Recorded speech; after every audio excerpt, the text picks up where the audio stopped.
in the cabinet, with the new and improved cabinet room, I might add.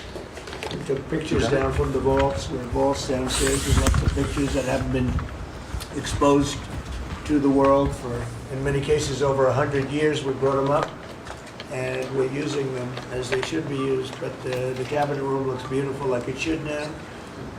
The Oval Office looks beautiful like it should. It was not. It was like the rest of the country. It was in disrepair. 1 year ago, our country was dead, and said to me by many leaders, we had a dead country. Now we have the hottest country anywhere in the world. It's true. The hottest country anywhere in the world. Think of that. In 4 long years of the Biden administration, there were just $1 trillion of new investments in the United States in 10 months. We've secured commitments of over $18 trillion. So they had, in 1 year, less than $1 trillion. That's in a period of 4 years. Think of it, 4 years they had less than $1 trillion. In 10 months we have more than 18 trillion. Is that right, Scott? It's even going to be higher than that. It'll be higher by the And end of the going year, up. sir. And we're waiting for the Supreme Court case, and it's so important and so vital for this country, because we're not only respected again, we're putting out wars by our trade policies, and we're taking in hundreds of billions of dollars, and our country is wealthy again and secure again, and it's part of national security, and I hope that goes well. I think it's very important, but think of the number. We're going to be over $18 trillion in 10 months, and which is a record times probably 8 or 10 times, I think more than that, for any country. There's never been a country that's had that kind of an investment ever in history. And there's never been a country that's had half of that. It's a tremendous thing that's taking place. We have had half of that. It's a tremendous thing that's taking place. We have companies moving in from all over the world, from Mexico, from Canada, from Europe, from China, from Japan a lot. We just had Toyota is going to spend $10 billion, they just announced, on building new plants in this country. Our workers, they're going to be our workers. But they're spending a tremendous amount. So the stock market has set 46 all-time highs. And this last Friday, which is called Black Friday, was the biggest ever online sales that there's ever been, by a lot. More Americans are working today than at any time in the history of our country. I mean, these are the facts we have to get out. And, you know, there's this fake narrative that the Democrats talk about, affordability. They just say the word. It doesn't mean anything to anybody. Just say it. Affordability. I inherited the worst inflation in history. There was no affordability. Nobody could afford anything. The prices were massively high. Do you remember when we took over eggs? You did a great job on that, Madam Secretary. Agriculture, Brooke. Eggs were 4 or 5 times higher than they had ever been. They said don't order eggs for Easter at the White House. And we ended up doing it, and we got the egg prices way down, lower than what they were before. But the word affordability is a con job by the Democrats. They say affordable. I watched the other day where some very low IQ congresswoman talked about affordability. She had no idea. Their prices were much higher. As an example, energy, gasoline, we're now at about $2.50 a gallon. We're going to be, I think, at $2 a gallon. We could even crack that at some point. I'd love to do it. And we could do it more easily if we weren't building up the strategic national reserves, which Biden emptied out before the election so that he could try and get elected, meaning he started it, then he got thrown out of the race, then she took over and she kept it going, and they emptied out these strategic national reserves, which are really meant for something else. They're not meant to keep people happy with their gasoline price. They're meant for war. They're meant for problems, big problems. He emptied it out, and then she continued it during the process of trying to get elected. Didn't work out too well for him. And they virtually brought it down to the lowest level, I believe, in history. And it didn't have much of an impact because the prices were very high. But our prices now for energy, but for gasoline, are really low. Electricity's coming down. And when that comes down, everything comes down. But the word affordability is a Democrat scam. They say it, and then they go on to the next subject. And everyone thinks, oh, they had lower prices. No, they had the worst inflation in the history of our country. Now, some people will correct me, because they always love to correct me, even though I'm right about everything. But some people like to correct me, and they say 48 years. I say it's not 48 years, it's much more. But they say it's the worst inflation that we've had in 48 years. I say ever. But whether it's 48 years or ever, it's pretty bad. We had the worst inflation that we've ever had. Since last January, we've stopped inflation in its tracks. And there is still more to do. There's always more to do, but we have it down to a very good level. It's going to go down a little bit further. You want to have a little tiny bit of inflation, otherwise that's not good either. Then you have a thing called deflation. And deflation can be worse than inflation. But we have it almost, we'll soon be at a perfect level, but we inherited the worst inflation. But we have 20 states that are now selling gasoline at less than the $2.75, think of that, $2.75, and it was at $5 under Sleepy Joe. Grocery prices are down with the cost of Thanksgiving turkey this year down 33%. It was lower than 33% lower than under the Biden administration. Egg prices are way down 86%, thank you. And mortgage rates, despite the fact that we have an incompetent chairman of the Fed, a real dope, who should reduce rates. I saw even Jamie Dimon said he should be reducing rates. I never saw Jamie Dimon say that. I wonder why he said that. But he really said it because he's right. But we have a guy that's just a stubborn ox who probably doesn't like your president, your favorite president. But they're going to be coming down. We'll be announcing somebody probably early next year for the new chairman of the Fed. I talked to Scott about taking the job, and he doesn't. You got the greatest job. Yes, sir. Right? He said, no, I want to stay chairman. I want to stay right where we are, Treasury. And I think we're doing really great, aren't we? We're doing great, sir. It's a great team to be part of. Yeah, no, it's amazing. Under my executive order to lower prescription drug prices, which I think is the single biggest thing we've ever done that nobody writes about because you're fake news. I've made unprecedented deals along with Bobby and Oz and all of the people that work on it. A lot of people that you wouldn't even think work on it, but they do, to slash drug prices by 200%, 300%, 400%, 500%, 600%, 700%, 800%. Nobody's ever heard of it before because I instituted favored nations. And no nation agreed to do it. And then I said to the nations, if you're not going to do it, I'm going to charge you 100% tariff, which is more money than we're talking about.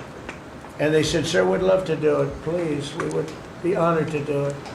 And they agreed that they would go along with the whole thing. Nobody thought you could do it because they felt, number one, you couldn't get the drug companies to do it.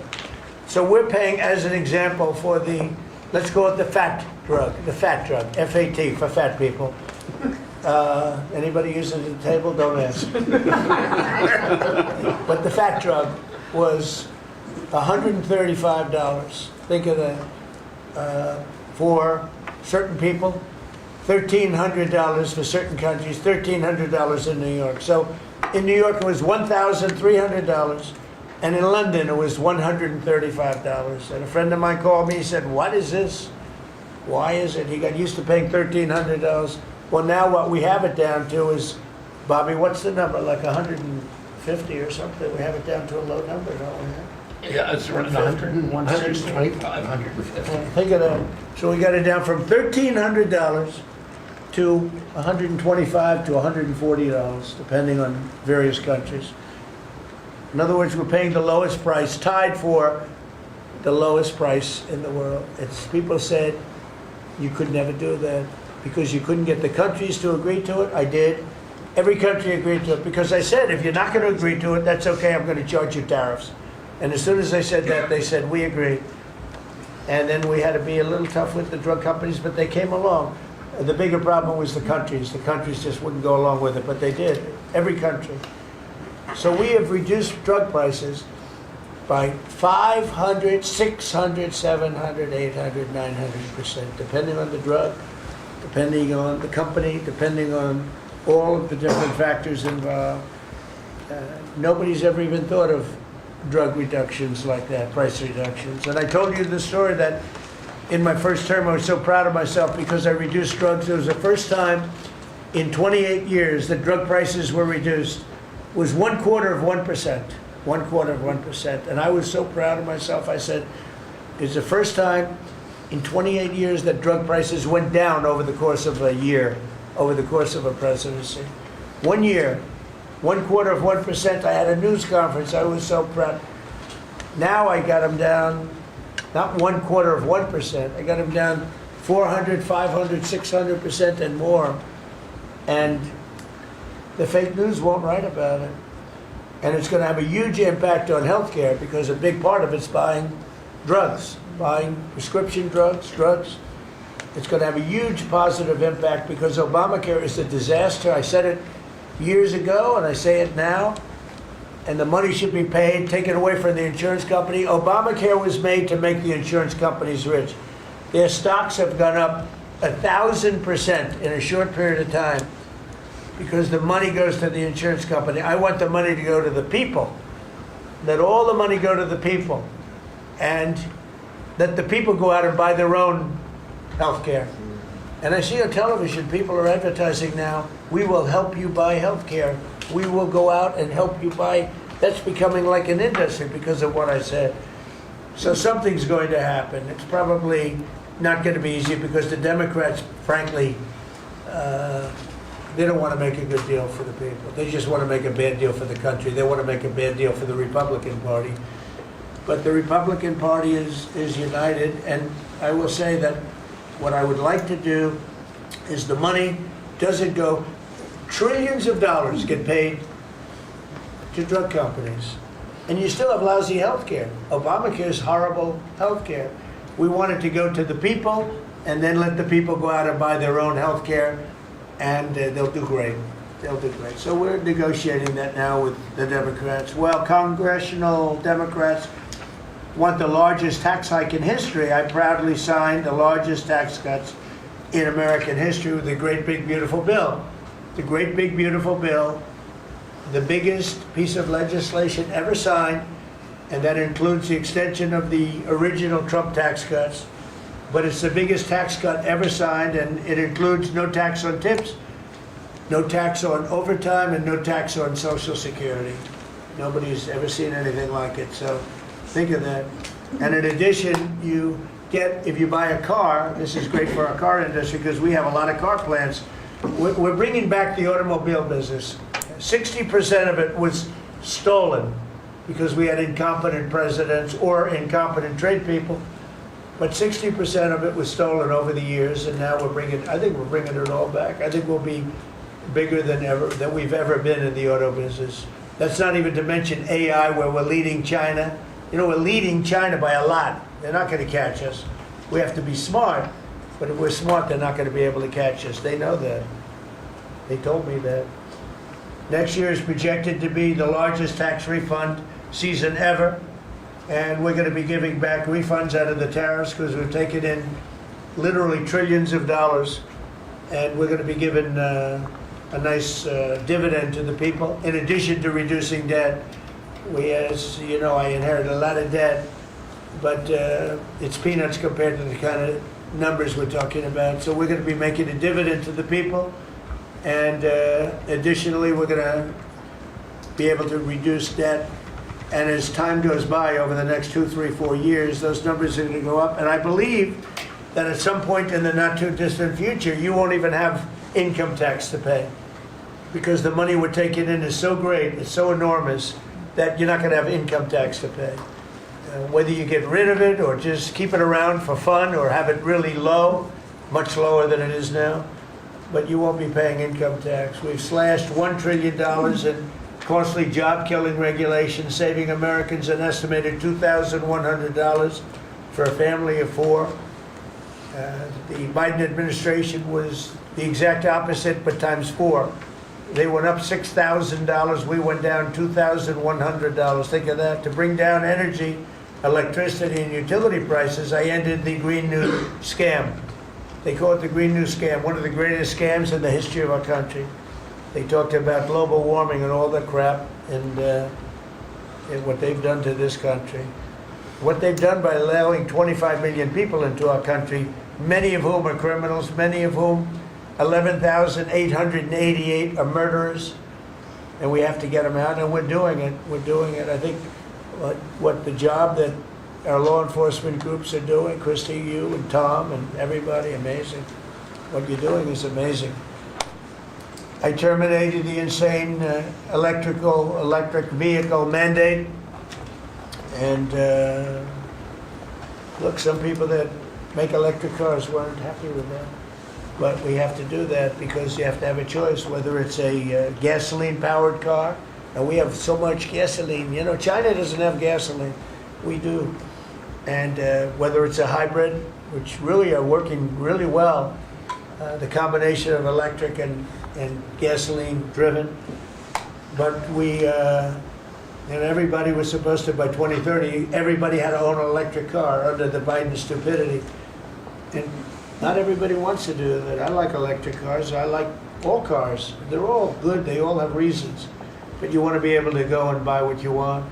I imposed historic tariffs that are now bringing in so much money that nobody's ever seen anything like it.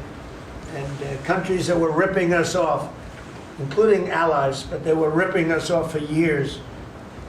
I won't use the names. I won't mention Japan. I refuse to mention South Korea. I will not mention names. But they were ripping us off like nobody's ever been ripped off before, and taking horrible advantage of your country. But now we're making a lot of money. We're making a lot of money because of the tariffs that are pouring in. And it's really national security. Among everything else, it's national security. We've also rapidly turned the worst border crisis in world history. I believe we had the worst border ever in history. I don't care if you had a fourth world country. You know, we allow third world country in. We would allow fourth world war countries in also. It doesn't matter. There was never a border that was as bad as our border. We allowed anybody in with no checks, no vetting. So we've rapidly turned the worst border crisis in world history into the strongest border in the history of our country, and probably one of the strongest borders in the history of the world, because we have nobody coming through. And I want to thank our people. The Border Patrol is so amazing, ICE, and I want to thank the military for the backup, because they're standing right behind them, and that was really nasty for a period of months, and now it's no longer nasty. Now they don't even come up. Nobody comes up. It's an easy job. Made your job a lot easier because they know they're not going to get through. And we take people in, but they have to come in legally. For 6 months in a row, 0 illegal aliens have been admitted into the United States. You believe that? 0. We had millions of people coming in a year, millions. Now we have 0 for 6 months, and these are given by radical left people that do the numbers. I mean, they're not doing them any favor. They're being we don't have our net numbers are unbelievable. But we had 0 people in the last 6 months. The legal border crossings along the U.S.-Mexico border have plummeted to the lowest level ever recorded. And nobody talks about that anymore. You know, it's crazy. They don't talk about it. You think they'd say, well, Trump's done a great job in the border. This country is being destroyed by the border. But you always find something new, like, is he in good health? Biden was great, but is Trump in good health? I sit here, I do 4 news conferences a day. I ask questions from very intelligent lunatics, you people. I give the right answers. There's never a scandal. There's never a problem. I give you answers that solve your little problems. You go back and you can't find anything, but you do stories about Biden was in wonderful health. The guy didn't do a news conference for 8 months. If I go one day, I had one day where I didn't do a news conference, there's something wrong with the president. You people are crazy. I'll let you know when there's something wrong. There will be someday. That's going to happen to all of us. But right now, I think I'm sharper than I was 25 years ago. But who the hell knows? By the way, I took my physical. I got all A's, everything. But they said to me, would you like to take a cognitive test? I said, is it hard? They said, yes. I said, well, I'm a very smart person. Who was the last president to take one? No president has ever agreed to take one. Because when you get into the mid-questions, meaning, 10, question number 10, 11, 12, 28, 30, they get harder and harder. And they said, would you like to do it? I said, well, no reason to do it. Nobody's ever done it. I'll do it maybe, but there's really no reason. They said, sir, the problem is this is Walter Reed Hospital. And that's a military hospital. And that means that things are, sort of open. It's not like private where you have, if you do poorly, we'll have to, probably you'll find out. I said, I won't do poorly. I'm a smart person, not a stupid person. And as the doctor will tell you, I aced it. Right, Susie? I aced. I got every question right. And these are tough questions. These are questions that I would say 99% of the people that I'm talking to right now, meaning the people from the fake news, would not do well in those exams. But I'm the only one that took it. I got every single question right. And then I read in the New York Times, is Trump sharp? Trump is sharp. But they're not sharp. That's why they're going out of business, the New York Times. I hear they're losing so much money, it's ridiculous. They're a bunch of fakers. But we can never let another thing happen like what happened to us with a fake election, with a rigged election, where a guy like Joe Biden assumes the presidency. Because the man was grossly incompetent. And he was incompetent 30 years ago. But he was really incompetent for those last few years. And our country was put at great danger because of it. So for 6 months in a row, we had 0 people. Illegal border crossings along the U.S.-Mexico border have plummeted to the lowest level ever, ever, ever. Think of that. And the net benefit to our country is enormous, incalculable. America is strong and respected again on the world stage. We're really respected. In fact, I went to a NATO and they were calling me the president of Europe. We're doing very well. We have a lot of respect. As you know, we have a problem with a war that our people are trying to settle with Russia and Ukraine. We are not involved in the war monetarily anymore. Biden gave away $350 billion like it was candy. That's a massive amount of money. And much of it in cash, a lot of it in equipment. I don't give away anything. We sell the equipment to NATO. The European nations pay us for the equipment, 100% price. And then they bring it to Ukraine or whatever they do with it. But we're trying to get that settled. I've settled 8 wars. This would be the 9th. And our people are over in Russia right now to see if we can get it settled. Not an easy situation. Let me tell you what a mess. It's a war that never would have happened if I were president. Not even a chance. And it didn't happen for 4 years. We've renamed the Department of Defense the Department of War, and I thought that would be controversial. And frankly, I tell you what, I haven't met one person, there's not one person I've met that doesn't like it. Think of it. We won World War I, World War II, everything in between, everything before it. And then we said, let's change the name. So we changed it back to what it was, Department of War, and Pete's doing a great job. We ended 8 wars, think of that. 8 wars, but we're going to do one more, I think. I hope. Every time I end a war, they say, if President Trump ends that war, he's going to get the Nobel Prize. If I end that war. Well, he won't get it for that war, but if he ever gets it for the next war, now they're saying, if he ever ends the war with Russia and Ukraine, he's going to get the wars. India, Pakistan. I should get the Nobel Prize for every war, but I don't want to be greedy. Actually, the woman who got the Nobel Prize said, "You've got to be kidding. Trump deserves the Nobel Prize." So that was very nice of her. I appreciate it, which is true, actually. But I don't care about that. You know what I care about? I care about death. I care about all the people that are dying. And last month, 27,000 young people died, mostly young people, mostly soldiers, despite some missiles being shot into Kiev and other places. But think of it, mostly young people. 27,000 people died between Russia and Ukraine last month. What a shame. So we're restoring law and order to our cities and towns. If you look at what's happened, and I want to pay my deepest respects to those two incredible people from the National Guard in West Virginia they came from. I spoke to their parents. Sarah is gone. She passed away. She's looking down on us now, and she loves her parents, and they loved her. They were, somebody said, how are they doing? I said, the word is devastated. Doing. How are they going to do? They're devastated. The rest of their lives they're going to be devastated. She was an incredible person, highly respected, top of her class, everything. She was like a perfect human being. 20 years old, just started. She was like a baby. She was so proud. They were giving her a promotion. And she told the parents that she was getting a promotion. And they were so proud of her. Then they get a call that this happened. And we have one young man who's fighting for his life. He's fighting very hard. I think he's probably doing better than anybody. And they said he didn't have a chance. I'll tell you, the one who said he's going to live is his mother. I spoke to his mother.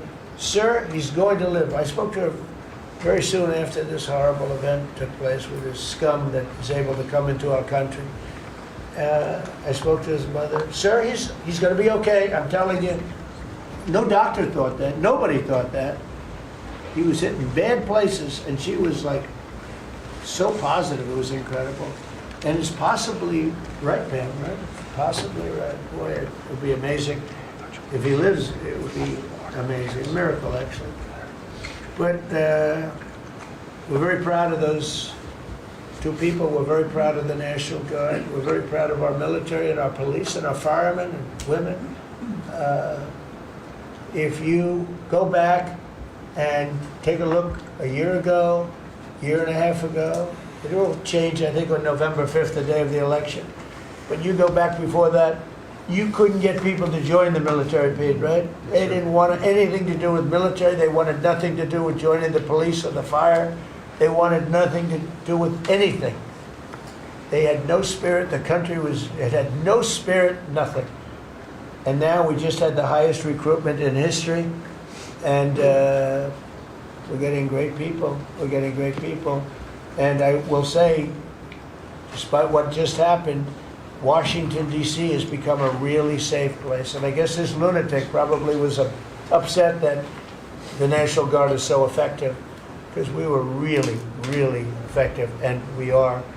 And Washington, D.C. is now considered a very, very safe city.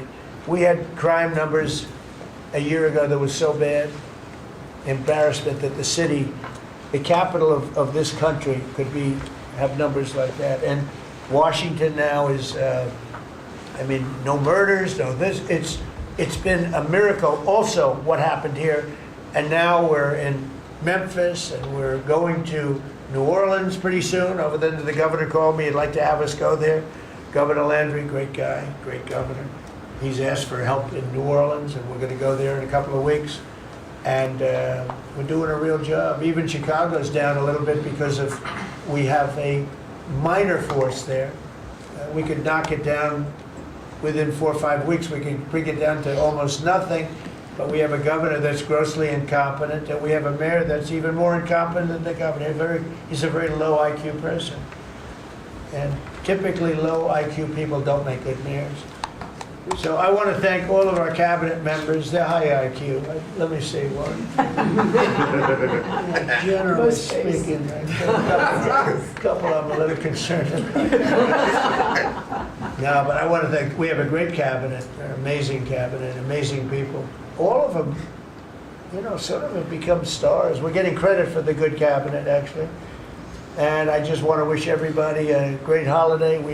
We've I think done a great job with the White House, bringing the White House back. You see the Palm Court that was redone.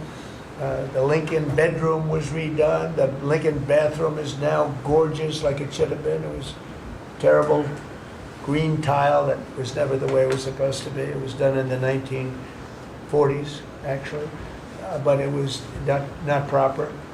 And we're restoring the White House just like we're restoring the country, and people are thrilled.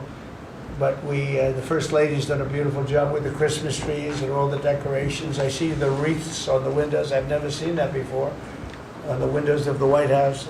And you know, it's 4 stories high. I said, how did they get that wreath? They had people going up in a little dangerous.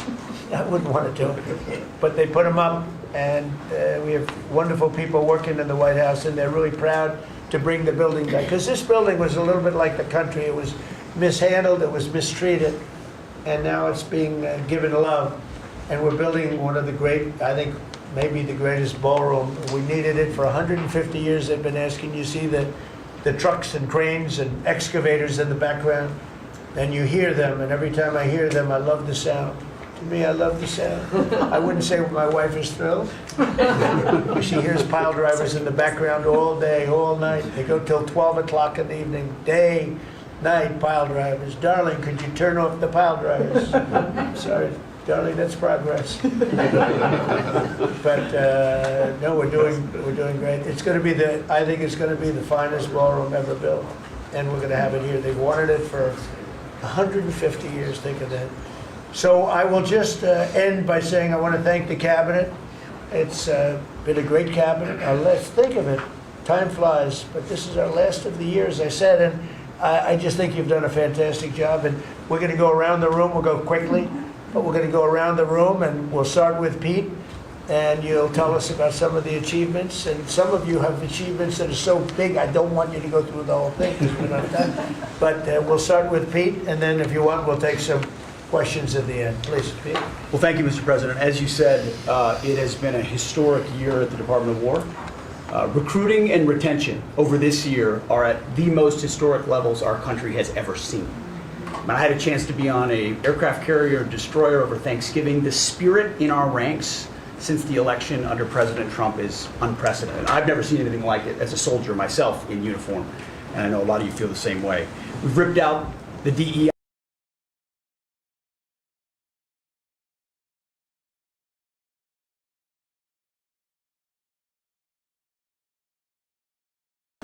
Mr. President, we're rebuilding the military, historic investments. I just took briefings on the Golden Dome and F-47, next generation capabilities that are going to make sure that for generations to come, America has the most powerful, most capable, most lethal military in the world, which you have rebuilt once and we're rebuilding again. And then we're reestablishing deterrence and credibility.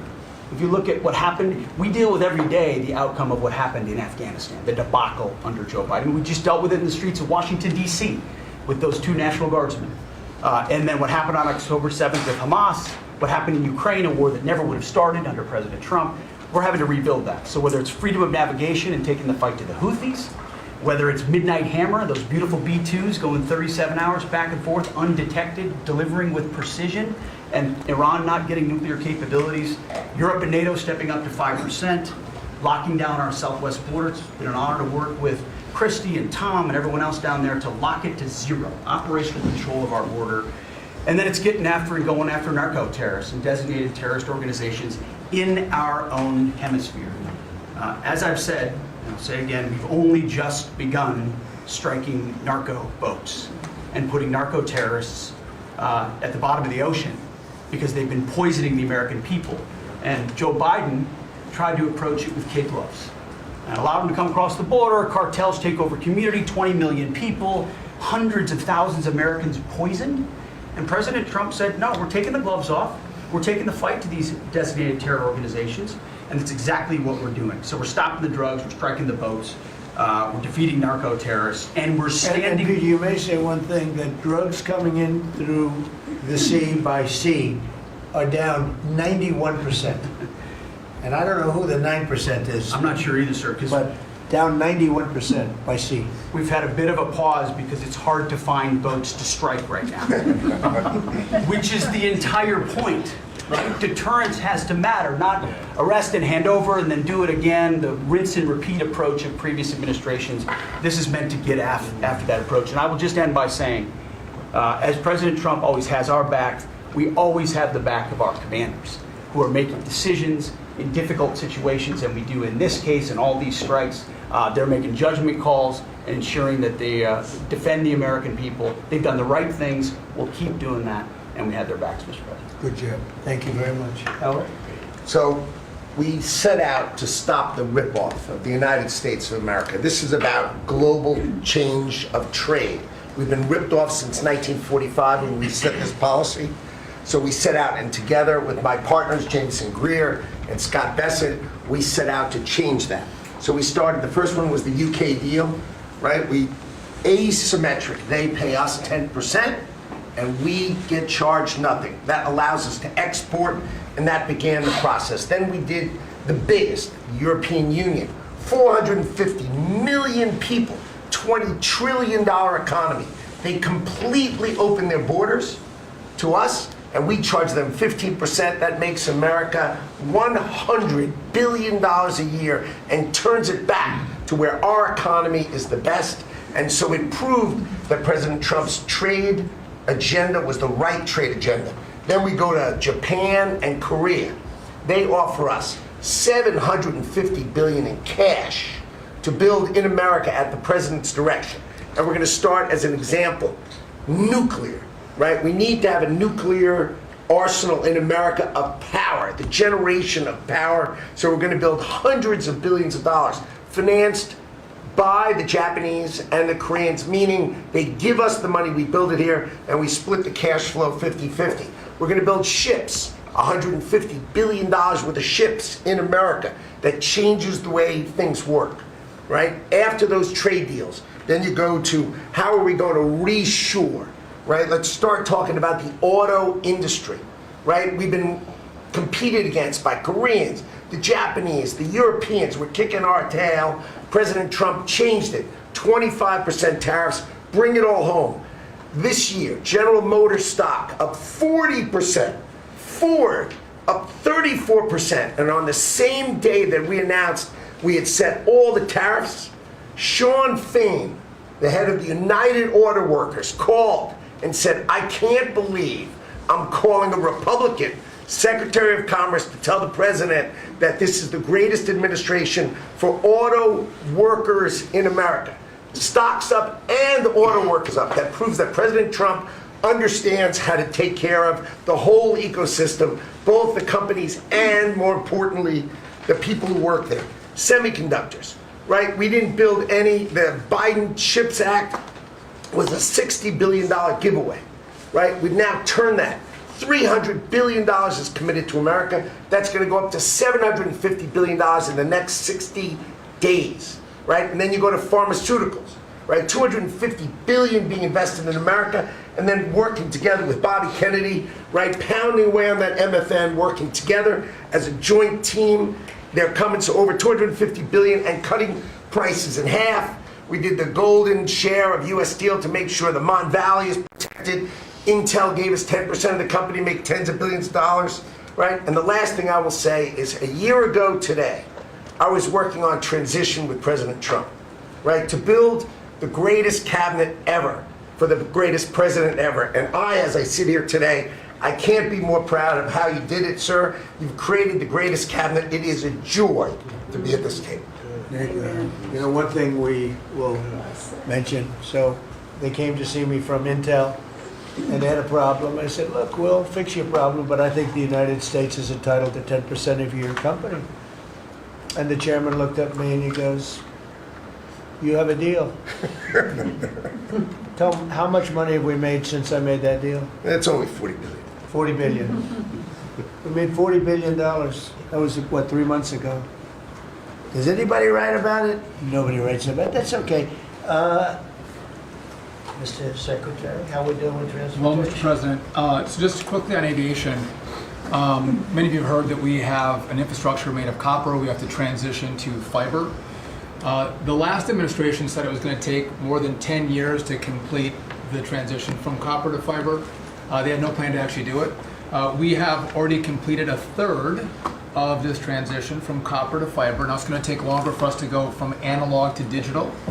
By the way, the rest of the world transitioned 20 years ago from analog to digital. We are just going to do that at the FAA right now. But we're buying new radios. We're going to buy new radar. By the way, those radar are going to be made in America, Mr. President. This phase of the operation will be completed by the time you leave office. It's 3 years. I do need another $20 billion, Congress, to start the second phase, which is really important, and we'll try to get that done also in that 3-year time period, but we need the money, critically important. With regard to commercial driver's license, I think we've covered a lot the crashes that have taken place around the country, and what we found is there have been states that have issued commercial driver's license to foreigners, and they've gone through sham schools, and they're not safe on American roadways. And so, in partnership with Secretary Noem, we have driven those numbers down. We got California, Gavin Newsom, to revoke 17,000 unlawfully issued licenses. We've closed down half of the fake schools that give out these fake licenses, all critically important. Governor Tim Walz of Minnesota gave 33% of these licenses unlawfully. People that should never have a driver's license driving a big rig on American roads, endangering the American people, shameful.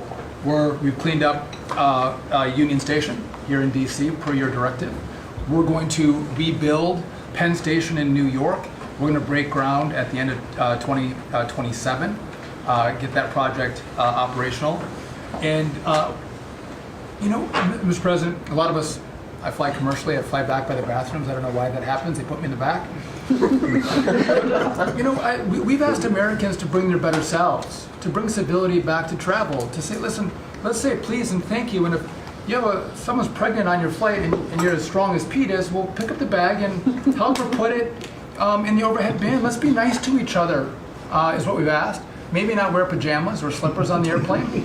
And I think it's been received fairly well, and I think we can all have a better travel experience when we do that. And just the last point I'll make is there was a big football game where the Merchant Marine Academy that falls under DOT actually beat the Coast Guard with Kristi Noem. We beat them by 1 point, and so we're very proud of that. And, so well done, Kings Pointers.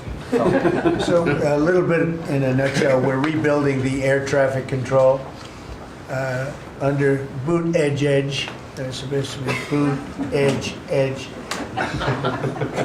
another grossly incompetent person. He'd get in his bicycle, ride to work, and he was just terrible. What they do is they take the fiber optics and they take fiber trying to hook it into copper, and fiber and copper don't mix. You can't do it.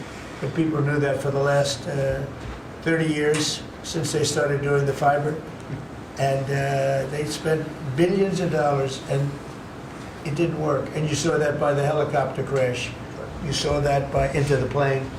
You saw that by a lot of things. So we're doing a brand new air traffic control system, and it's going to be the best, and it's going to be from top to bottom. And we have the 3 top companies in the world bidding on it.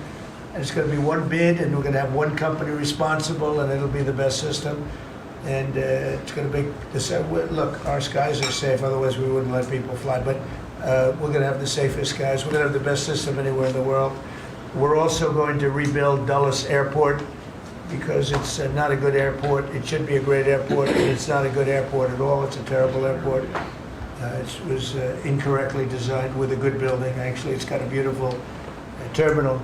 Saarinen was the architect, one of the greatest architects in the world at the time. A great architect. And so they have a great building and a bad airport. But we're going to turn that around, and we're going to make Dulles Airport serving Washington and Virginia, Maryland, etc. We're going to make that into something really spectacular. We have an amazing plan for it. And other things, but you're doing a really good job. I appreciate it. The people movers of Dulles, we had a crash recently. So we're going to announce that later today, a request for bids on this. But again, it's a not a great airport, which we can make great in this administration, Mr. President. We have a design that's amazing for Dulles. It's going to take Dulles and make it a really bad, it was a badly designed airport. We're going to make it into as good as there is in the country. It'll be exciting. Okay, please. All right. Well, Mr. President, it's good to be here at this meeting because in 1 year you can look around the table and see the change. And I think one of the biggest changes is how this cabinet works together. And I want to start there.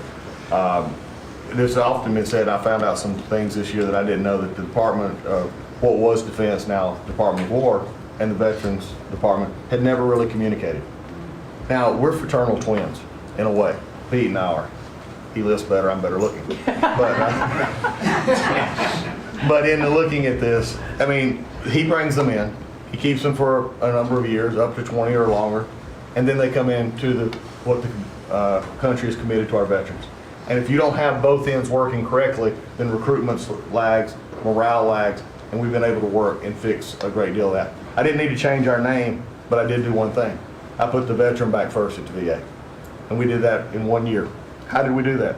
We started taking things that have been neglected for a long time and put them back. We had a backlog in which we've dropped over 160,000. We're not talking year-to-year change at the VA. We're talking 5-6 years. We have to go back 5 to 6 year prior COVID numbers to see the change of backlogs that are now reduced.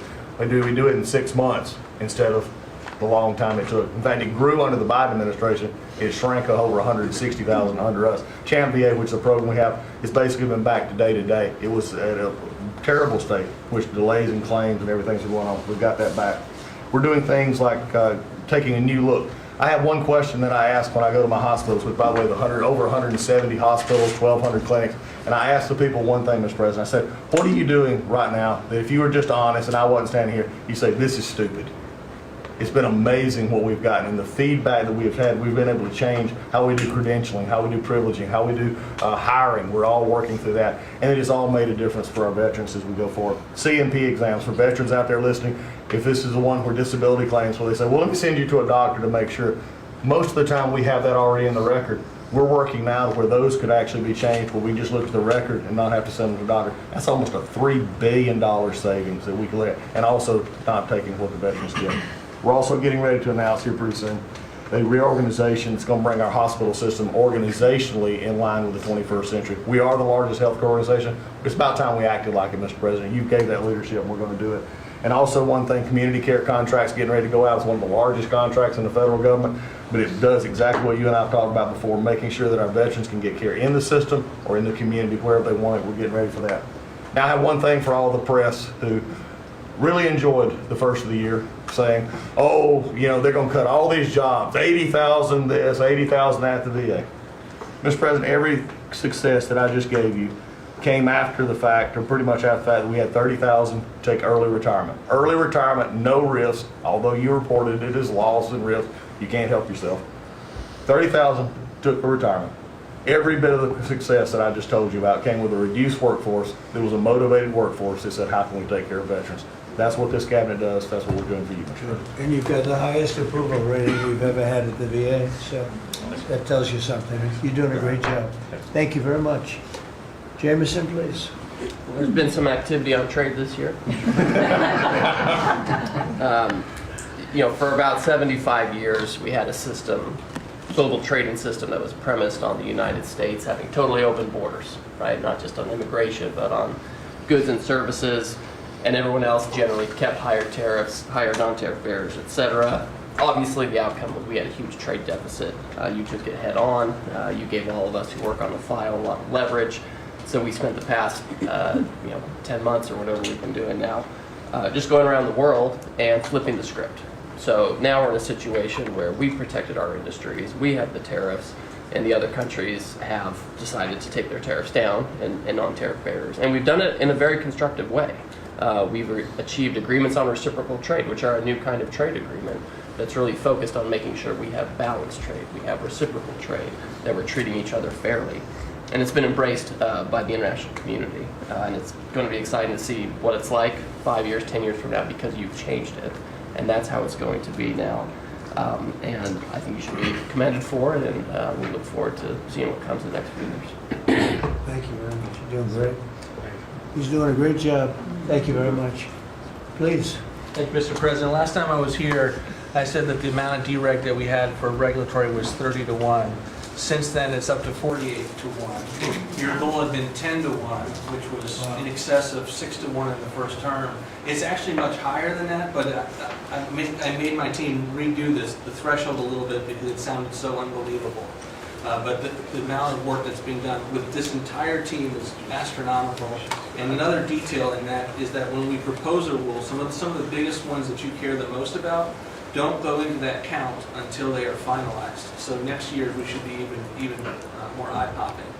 One of those to talk about is the federal acquisitions regulations, which you gave us a charge 6 months ago to dramatically reduce.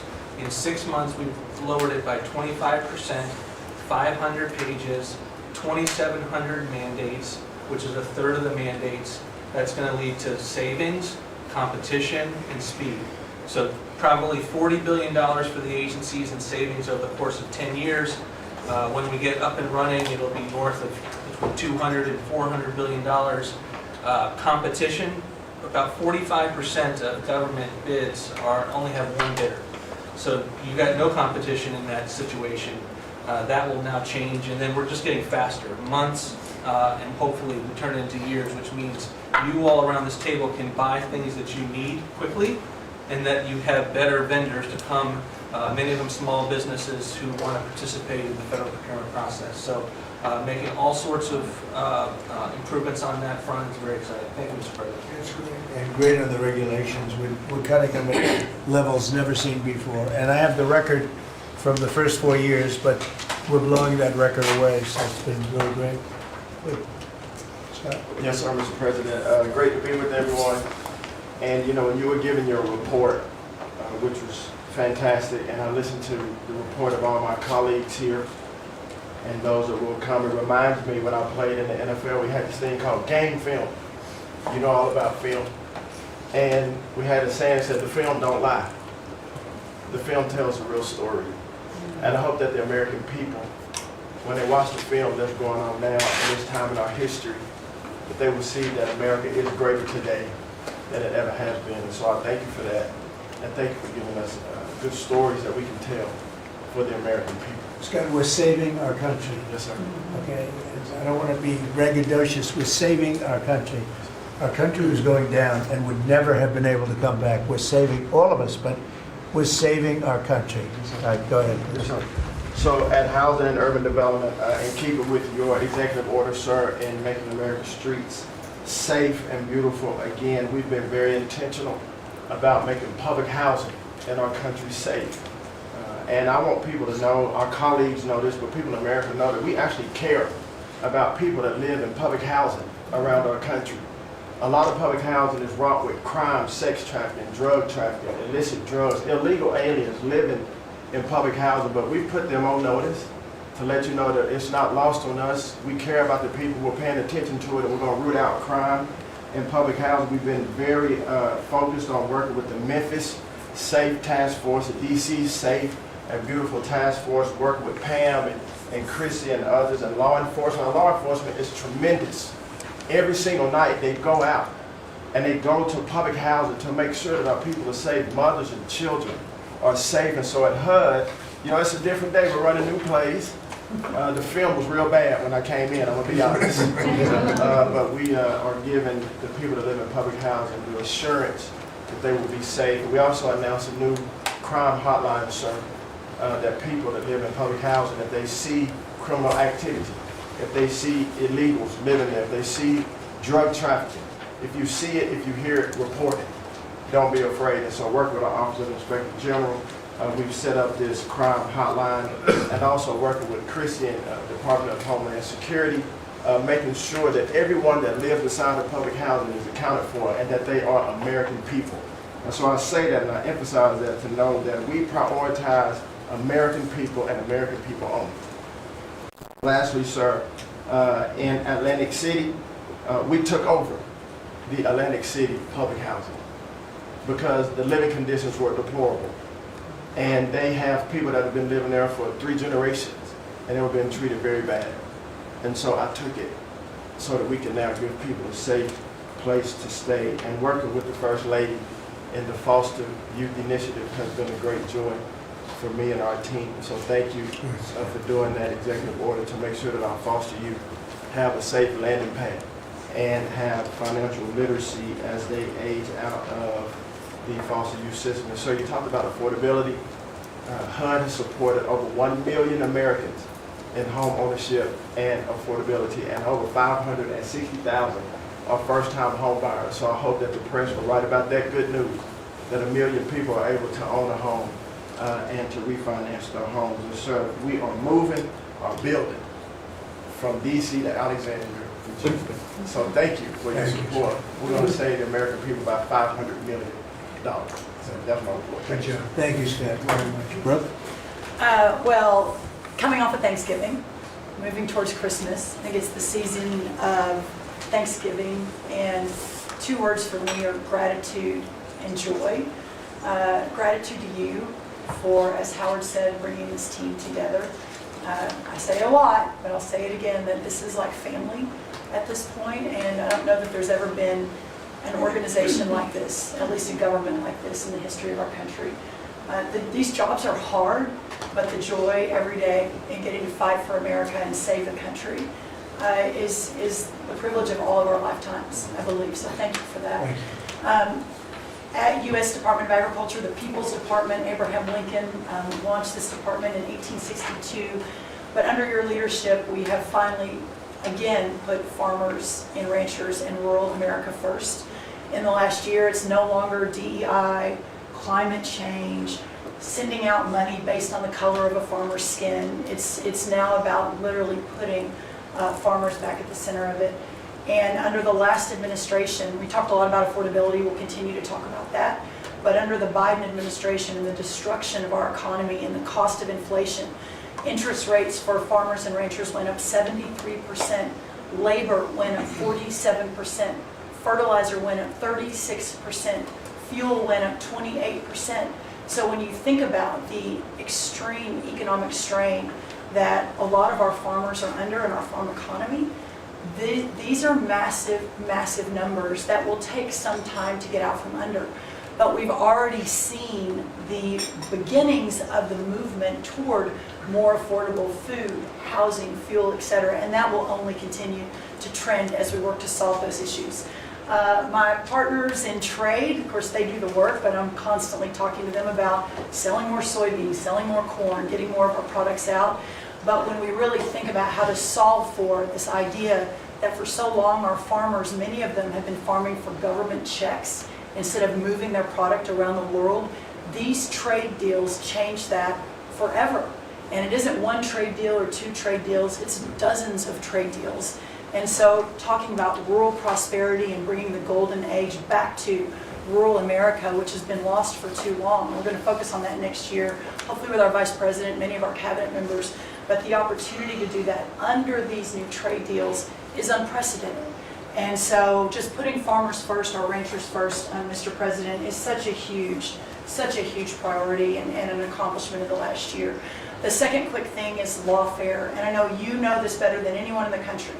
When a government politicizes and weaponizes their power to go after average, everyday Americans, well, from you, the top of the U.S. president, but all the way down to the ranchers in South Dakota, the Maud family, who were facing jail time over a fence line dispute that had been in their family for 130 years. We fixed that.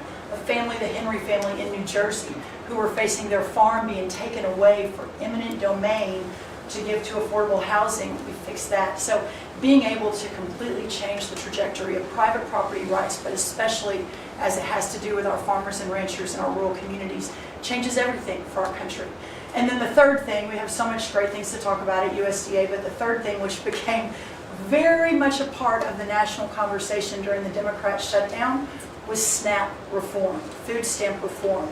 When all of America saw what so many of us know and have been working on, but when you have so much rampant fraud in a program that 42 million Americans participate in, now a big good piece of news that I hope is written about, since you became president, about 800,000 of those 42 million have moved off of food stamps, which is hopefully the plan with better jobs, higher wages, etc.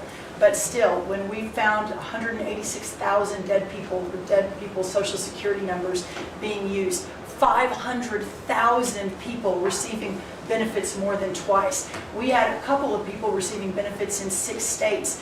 In February of this year, we asked for all the states for the first time to turn over their data to the federal government to let the USDA partner with them to root out this fraud, to make sure that those who really need food stamps are getting them, but also to ensure that the American taxpayer is protected. 21 states said yes, not surprised. 29 states said yes, not surprisingly, the red states, and that's where all of that data, that fraud comes from. But 21 states, including California, New York, and Minnesota, blue states, continue to say no. So as of next week, we have begun and will begin to stop moving federal funds into those states until they comply and they tell us and allow us to partner with them to root out this fraud and to protect the American taxpayer. As Joe Biden was working to buy an election a year ago, he increased food stamp program funding by 40%. So now as we continue to roll that back. So the partnership in Making America Healthy Again is also in food stamps, but a lot of what Bobby and I are doing together is really remarkable. But again, just gratitude and joy for this work, and so grateful to you. The final thing I'll say, a lot of gratitude to Secretary Marco Rubio for wearing his Aggie maroon tie as a reflection of Texas A&M beating Florida handily about a month ago. So Marco, I want to thank you, and much gratitude and joy in my heart as well. Yes. I thank you, think sir. we also have to say something about China with one of the largest purchases ever in our country, the soybeans. Yes, sir. And so I want to thank President Xi. We had a great meeting. We were in South Korea, and I went to a lot of other places too, but we met in South Korea. And President Xi was great, and China gave us among the largest orders in the history of your world, agriculture. That's right. And sir, may I say, this is the remarkable result of real leadership, and your real leadership. Just a couple of days ago, China announced that they were going to halt all purchases from Brazil because they had found some irregularities in some of the soybeans they're buying from Brazil. And what that means is a continued signal that this country and our farmers produce the best, highest quality soybeans, sorghum, et cetera, in the world. And what you've been able to do is open those markets up and again, move toward an era where our farmers are not so reliant on government checks, but they have the markets to sell their product. Having said that, we do have a bridge payment we'll be announcing with you next week as we're still trying to recover from the Biden To help years. That's right. To help the farmers. We're That's going to help right. the farmers. They did not help the farmers. That's right. Thank you very much. Thank you, sir. Scott? Mr. President, it's been a great year on the economy, but the best is yet to come. The tens of trillions of dollars that have come in investment, both the portfolio investment by companies, investment by countries, is turning into a CapEx boom for the U.S. Capital expenditures up 15% in history. When CapEx is up, jobs will follow. The One Big Beautiful Bill is an incredible, as you said, thanks to your leadership, along with Speaker Johnson, Senator Leader Thune, we had that done on July 4th, which everyone said was impossible. And the great thing about that bill, sir, for the American people, it's for industry, 100% expensing, build your factory here, you can write it off immediately, but you also insisted on the 4 benefits for working people: no tax on tips, no tax on overtime, no tax on Social Security, auto deductibility for American cars, and that is retroactive. So as a result, in 2026, we are going to see very substantial tax refunds in the first quarter. So the best way to address the affordability crisis is to give Americans more money in their pockets, which is what this bill has done. We're going to see real wage increases. I think next year is going to be a fantastic year.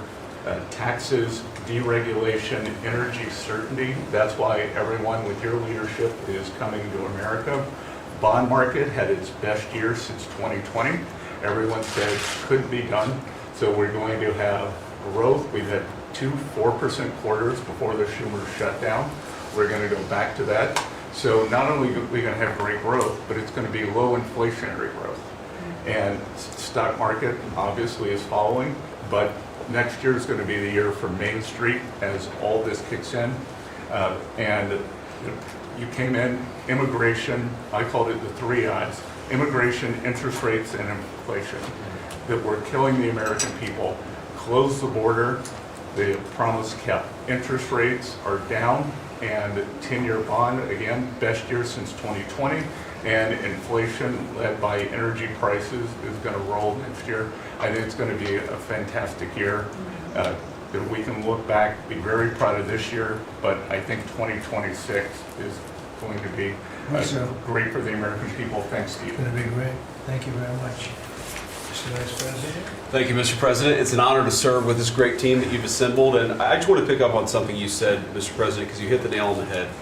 That it is absurd that Democrats talk about an affordability crisis that they created and the people around this table work every single day to address. You'll hear a lot of statistics today. You hear a lot of statistics in our political conversation. I think the most important statistic for the American people is that under the Biden administration, the average American family lost over $3,000 of household income. And under the first 10 months of this Trump administration, they have gained over $1,000 of household income. What that says very clearly is that we are fixing the problem that Joe Biden and the Democrats created in the last administration. If you look at every affordability crisis that's confronting the American people today, it is traceable directly to a problem caused by Joe Biden and congressional Democrats. Why did homes get so unaffordable? Because we had 20 million illegal aliens in this country taking homes that ought by right go to American citizens.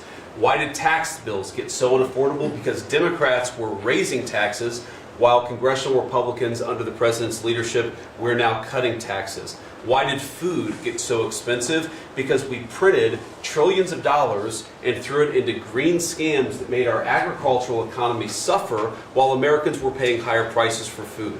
On every single one of those issues, Mr. President, I think we've made incredible progress.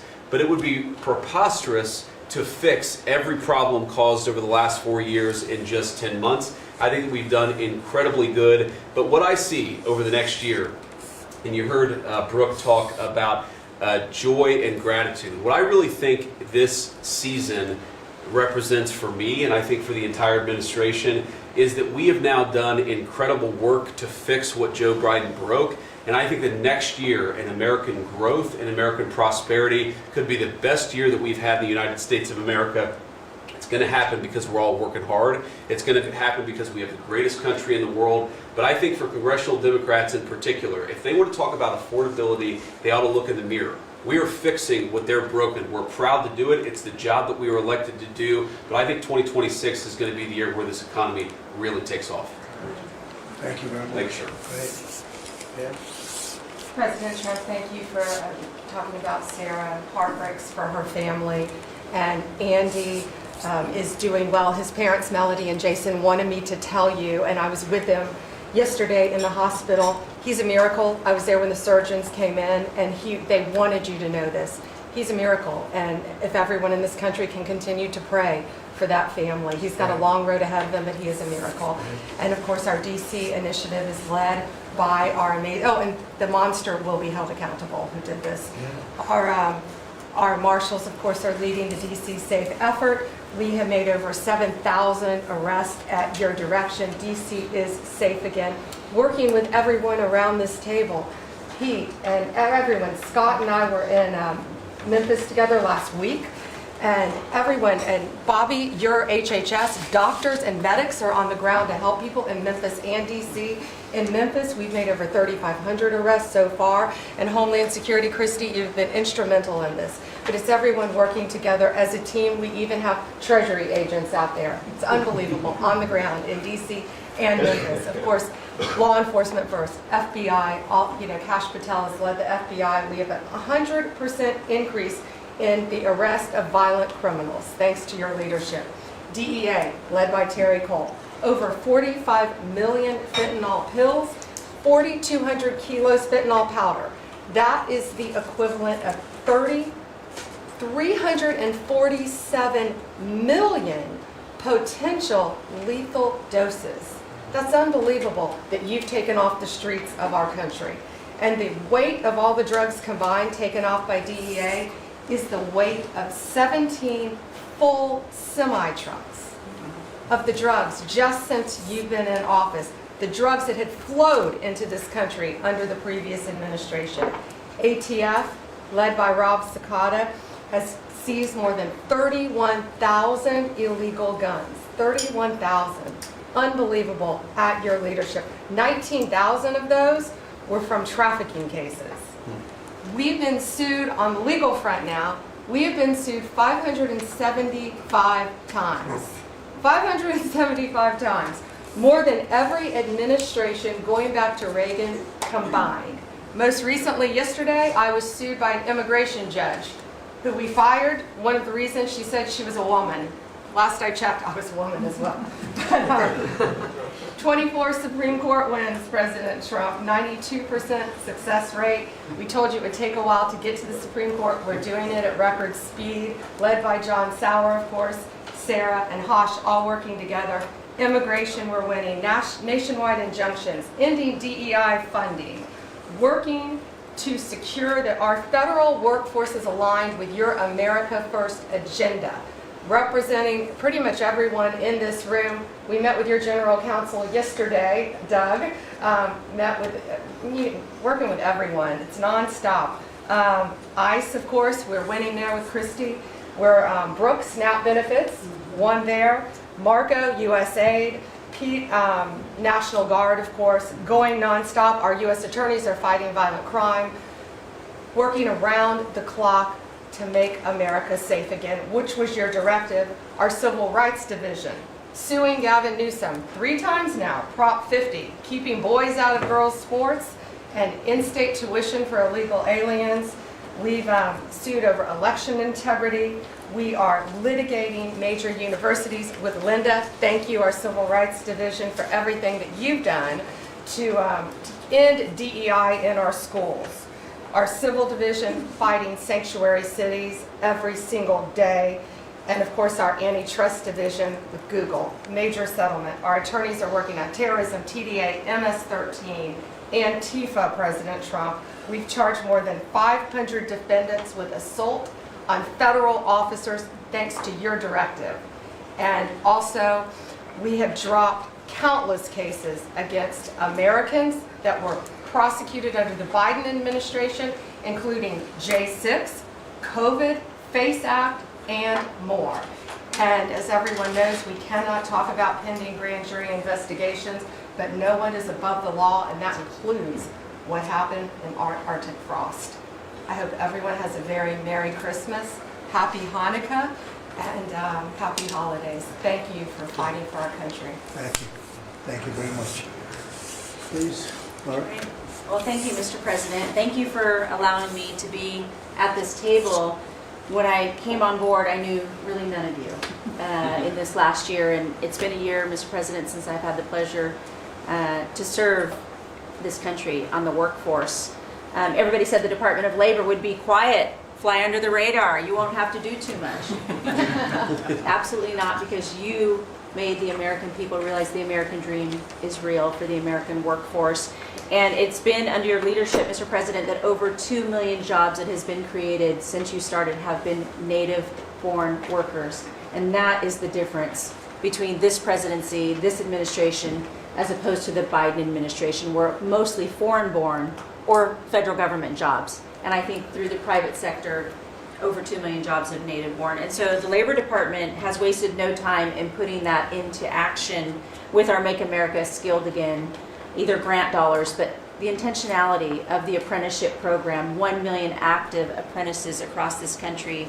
We have done over 250,000 new apprentices so far in the first year and registered over 2,000 new apprenticeship programs. Why do we need the apprenticeship programs with the men and women in the trades? Because of the leadership of onshoring and reshoring, and have a lot of these companies reinvest in America. We have to build this country. We cannot do that without the tradesmen and women and the craftsmen of this country. And I think that, you know, Howard and I, we talked about that from the beginning, and we're going to have to lean in on that because we need the labor force, 700,000 new skilled jobs with electricians, construction workers, machinists, and so forth. And as I traveled with the vice president as well, we see that on the manufacturing floors of this country, they're in desperate need. The Department of Labor are going to get the workforce skilled again. Working with Secretary McMahon as we move a lot of the education out to our respective states, we are now working together, and we have deployed $86 million in investments, and a lot of that is in AI infrastructure jobs to have our new workforce proficient and literate in AI if we're going to continue to lead the AI race, and we're working on that. And the Department of Labor is now creating and will soon launch the AI infrastructure and workforce hub, which we will be able to track that metrics to see exactly if these dollars are going correctly. Integrating education and workforce with, obviously, Administrator Leffler and I are on the road a lot together because we're talking about Main Street as well as a lot of the manufacturing jobs, and how we're being an ally to our businesses as opposed to an adversary. For far too long under the Biden administration, we were adversaries to our business owners, and we want to give them a leg up always and make sure that we're paying attention. And we want our workforce to be educated. We do not need the numbers that we have seen across this country where our 4th through 8th graders cannot read, write, or do any math, and they are our future workforce. We have to depend on the American worker first. Also, lowering healthcare costs in line with the executive order. I'm working with Treasury and HHS, and rulemaking is underway to expand healthcare transparency and make pricing more affordable for our employers who offer these to their employees. Promoting retirement security. The department rescinded the Biden administration's guidance that restricted the use of crypto in retirement investments, and we're seeing more and more of that, where we also rescinded the supplemental statement that discouraged the fiduciaries from considering the alternative assets for 401ks, and that will also come through the Department of Labor, that rulemaking. Ending abuse of cheap foreign labor at the expense of the American worker. We launched over 200 investigations into companies who will have abused and or fraudulently against the American worker. So Project Firewall was released. Thank you, Mr. President. We want the trained workforce, but we will root out the fraud and abuse, and we'll protect the American worker first. And slashing the job-killing regulations. The department has rescinded discriminatory DEI practices, and I will tell you, reducing compliance costs for businesses, as it was for DEI, has saved American businesses nearly $1 billion this year by just getting rid of DEI for that compliance cost that they've had to do. So, Mr. President, continuing to skill the American worker, the American workforce is going to be my mission. We have to do it faster. We have to do it quicker. We have to build so that the American people can realize that American dream that you have laid out so elegantly. And it's an honor to serve under this administration and to talk to the American workers who believe in the American dream again, the pride on their face, the pride of the American worker, the skilled men and women who build with their hands. It's an honor. So thank you, and Merry Christmas. Very good job. Thank you very much. Chris? Mr. President, I am honored and frankly inspired to sit at this table with this incredible team of leaders that work every day for one and only one constituency, the American people. Not this group or that group, the American people. The price of energy is very much on the mind of Americans. The biggest determinant of the price of energy is politicians, political leaders, and policies. That's what drives energy prices. Under your leadership, what we've seen in the United States is just a steady drop in the price of gasoline, a huge consumer cost for Americans. As you mentioned early on, well below $3 a gallon right now and trending downwards. There are a number of stations in the heartland of America with $1.99 signs flying today. That's simply impossible without the leadership and changes you've brought. Now, of course, you can go to California, where the average price of gasoline is between $4.50 and $5 a gallon today in California. That's just bad political leaders there and bad policies in California. And taxes. And taxes. The taxes they charge on gasoline are just insane. Terrible. And electricity prices is a very parallel story, but it's a bigger moving ship, so the changes are a little bit slower. But Americans are outraged at roughly 30% rise in the average price of electricity across this country. But everything we are doing together is going to reverse that. not just stop the rises, but start a downward trajectory in electricity prices. And I can say that with confidence, not because we think these policies will work, we know these policies will work, and I'll get to that in a second. We're going to stop closing power plants. We've already done that, of course. Stop closing the coal power plants and natural gas plants that were shut down. We've got over 30 gigawatts of generators just sitting there today, not allowed to run. Well, of course, we're fixing that immediately. We're going to bring on from our existing grid tens of gigawatts more capacity that'll drive down the cost of electricity. But if we look at the last 5 years to see what works and what doesn't work, the most Trump-aligned policies in the electricity sector were by, no surprise, one of your cabinet members, Secretary Burgum, for 8 years governor of North Dakota. Over the last 5 years, production and demand for electricity in North Dakota grew 35%. Think what data center boom's going to do, and what happened? Electricity prices went down. Didn't rise slowly, they actually went down those 5 years. That's the answer. Trump-aligned energy policies increased demand for electricity. Nebraska and Texas, more Trump-aligned states, had significant growth in demand for electricity. They had electricity price rises, but well below the price of inflation. Unfortunately, Biden brought all of us a lot of inflation. If you look at the other end of the spectrum, California, New York, Massachusetts, Connecticut, Maryland, I could go on. What happened in those states? Policies and politicians that force the building of unreliable electricity generation, which requires new infrastructure and transmission lines. And what happened? Today they produce less electricity than they did 5 years ago. A lot of spending money and less electricity. What does that mean? Of course, much faster rises in the price of electricity. Blue states have had 1.5 times faster rise in electricity prices than red states. Red states alone, less than inflation. We need to bring those policies, you are bringing those policies to the national level. We hope the blue states will come along with us, but your policies are going to start the decline of electricity prices nationwide under your leadership by just bringing back common sense. So thank you for allowing me to be part of this team. For people here who are focused on winning, special thanks to Howard and Scotty who were there with me to see the Denver Broncos win on Monday night. Now we want nationwide wins on energy for 3 more years. And we're doing more energy production than we've ever done by far right now. Records across the board that'll continue to be reset every year you're in office. Thank you very much. Well, Mr. President, thank you for giving me a very interesting job. Some days it's a little controversial too, but it's been an honor to work for you. You are a great American. The fights that you pick are the right fights, and they're always on behalf of this country. So I appreciate the chance to do this job heading up this department. If you think about what Joe Biden did with the Department of Homeland Security, he used this department to invade the country with terrorists. He opened up the borders, let anybody come in that wanted to. He put them on airplanes. He let them through our airports. If they could figure out a way to get to our shores and in our country, he just opened the door and invited them in. So it's our job to get them out. And I want to thank you for this team, because I look around the table and I think every single person here has helped me do my job over the last year. They've supported us at the border and given us resources. Marco negotiates all the travel documents and relationships with other countries to take their people home. 2 million people have gone home already. The people that were here illegally, you've removed from our country and sent home. And we're going to send more home for the holidays too, and make sure that they get to be with their families in their countries. Yes.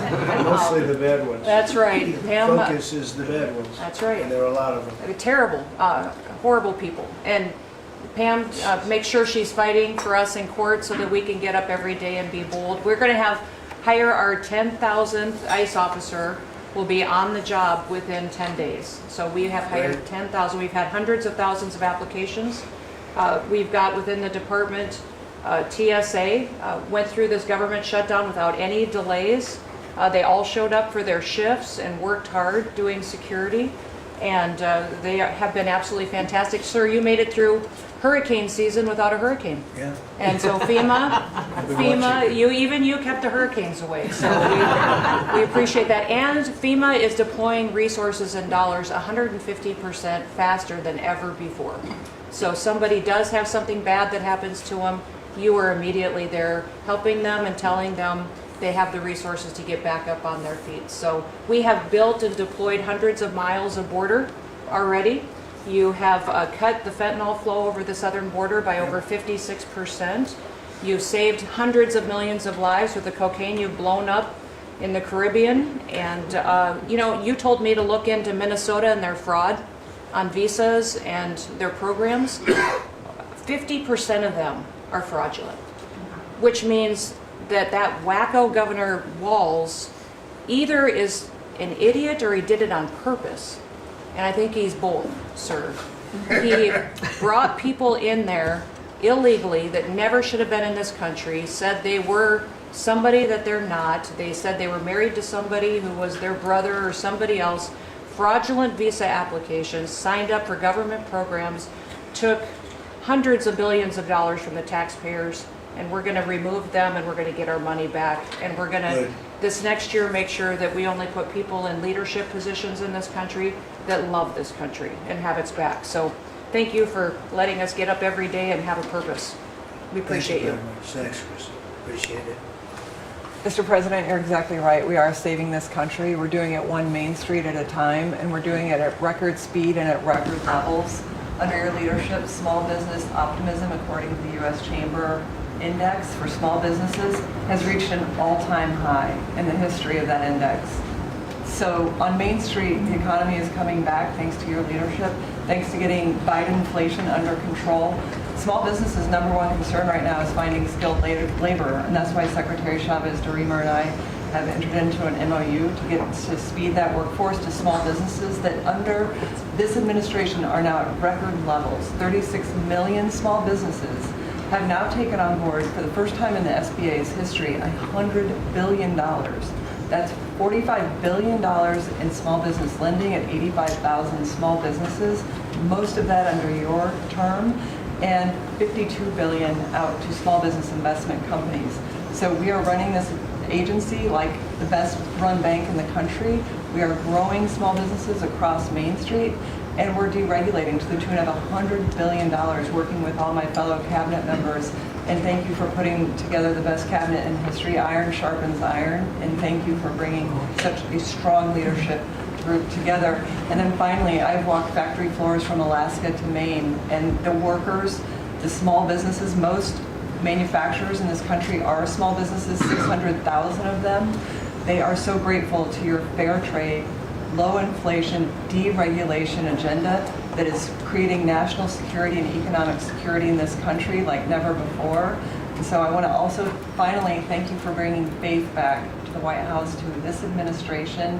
I want to thank Brooke for hosting the Cabinet Bible Study and invite everyone tomorrow to Bible study and making this country something that we can be so proud of under your leadership.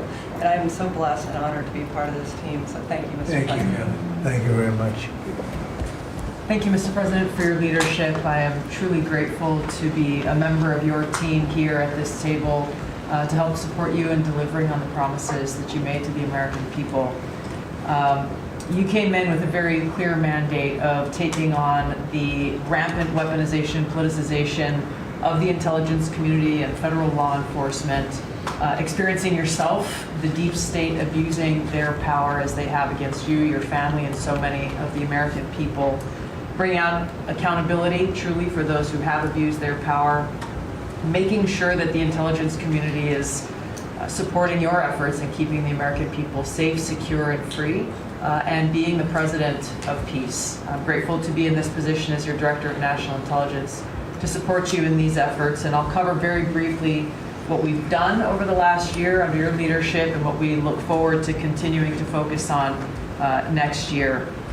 First of all, under your leadership, again, we've taken on a historic effort for transparency, declassification, and exposing these abuses of power by these deep state actors.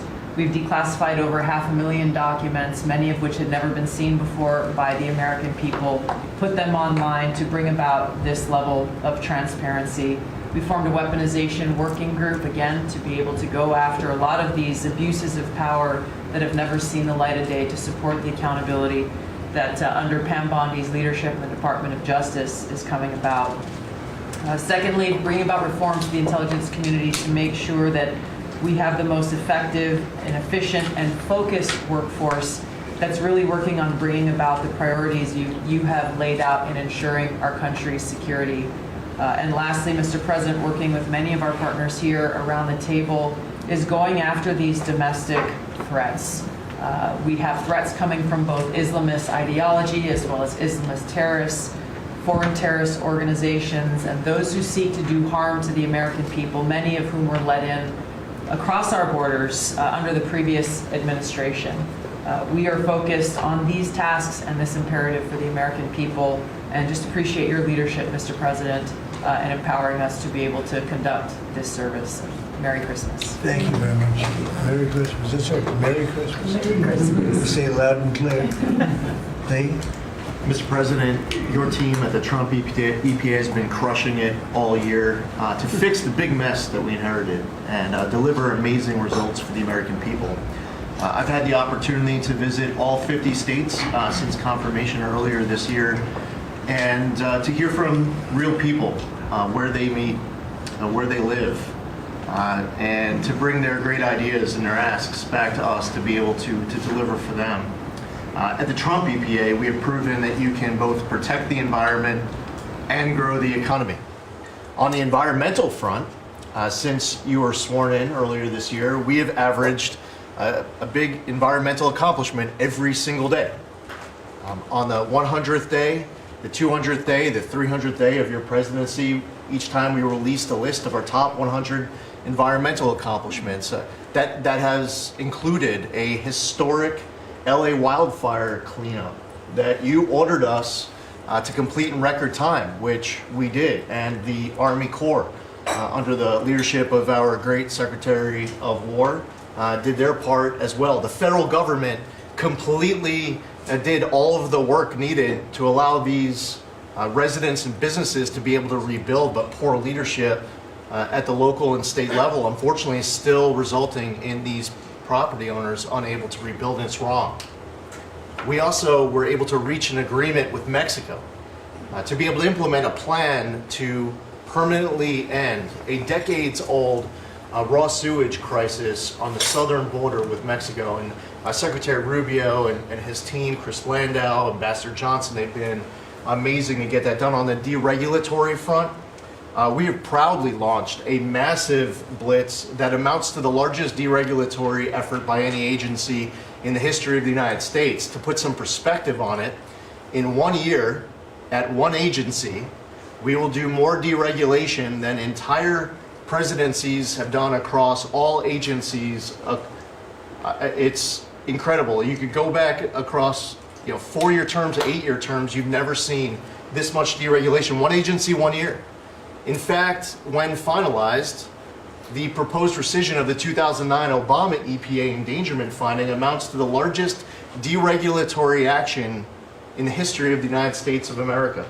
From fixing the agency's definition of waters of the United States, which is important for our farmers, our ranchers, and other landowners, to the effort to end electric vehicle mandates and promote consumer choice, eliminating regulations designed to eliminate entire sectors of our energy economy. We're thinking big and we're delivering big.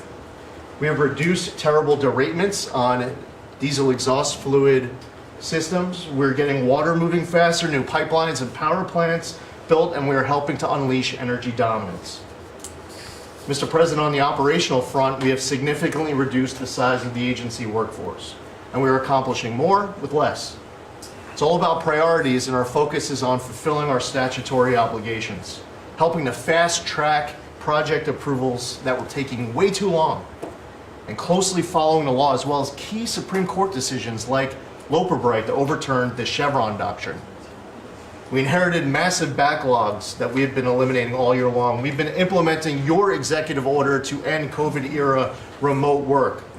We consolidated real estate, canceled expensive media subscriptions, and closed the Biden EPA museum that none of you knew even existed. I'm sure none of you actually visited. To put it another way, In 2024, the Biden EPA obligated and spent over $60 billion in 1 year. An agency with an operational budget of about $10 billion a year. In their own words, caught on camera, they were tossing gold bars off the Titanic, wasting precious tax dollars to pay off well-connected Obama and Biden officials. And they were doing it without any apology or regret. The Biden EPA, in fact, was amending grant agreements just days before you came into office to reduce agency oversight. But this year, 2025, at the Trump EPA, similar theme that you'll hear from everyone around this table. With our actions canceling wasteful grants and implementing other measures just mentioned, we have saved $30 billion. They spent over $60 billion. We have saved over $30 billion. The bottom line, by the way, is that the Green New scam is dead. It's a new day at the EPA where we will protect the environment and grow the economy. We will deliver on the Trump mandate every day. And we will fight with just one constituency front of mind, and that is the American people. Thank you, Mr. President, for being willing to take a bullet for this country. And if you were to ask me what I'm grateful for, whether it's a Thanksgiving, it's a Christmas, a Hanukkah, a New Year's, any time of year, the fact that this president, after 4 years serving in office, he could have just left it in the rearview mirror and went on to really enjoy retirement. But he is willing to take a bullet for all of you tuning in at home because he believes in his flag, our freedom, our liberties, and to save the greatest country in the history of the world. So I'm grateful this holiday season for you, Mr. President. You're willing to take a bullet for all of us, and by all of us, it's the American public. Thank you. Mr. President, good morning, everyone. Well, in spite of the fact that your charge to me is to fire myself, we've really been incredibly hard at work making sure that we can return education to the states. And as I sit and listen to all the emergencies that we are addressing in this country, from the economy to our borders to everything that we're doing, I would say, sir, that if we do not fix education in our country with this hard reset that you are expecting, I think the greatest national emergency we could face is our education. Because if we are not going to educate our children, we're going to continue to fall behind the rest of the world. When there are only 30% of 12th graders, 8th graders, and 4th graders that can read at proficiency level, that is an incredibly harsh statement to make about our country. And you told me when you first were elected president, and you looked at, I think, right after you took office, the first NAEP scores, which is the Nation's Report Card, came out and showed how far down we were in educational proficiency in our country. And not only the NAEP scores, but the international scores as well, showed us about a third from the bottom. You told me you were not only embarrassed, but you were angry about this, and that we had to do something to change this in our country. And we took a hard look at it, and you absolutely said the bureaucracy of education in Washington is keeping its thumb on preventing growth, what we should have, because it's best handled at the state level. Letting states put their programs in place, and some states are going to do it a lot better than others. But it's not going to happen from Washington, D.C. And when I hear things like, well, with no disrespect to any other country in the world that have really great programs, Germany, Sweden, Norway, I hear about this all the time. Point of fact is, they're this big. The United States is this big. We can't do it from Washington, D.C. It has to be done at the state level. So what we've been doing, as Lori brought up, Secretary of Labor brought up, we have a great working relationship. We have already signed and implemented one MOU or interagency agreement to handle the WIOA program and the Perkins grants to make sure it works. I call these, these are programs, pilot programs that we're putting out there. And if these are going to work, we will be able to permanently transfer these programs to other agencies. They're working like a charm. We've taken some of our best people in education. It still operates under the budget of the Department of Education and under the management of the Department of Education, but working with Lori's personnel.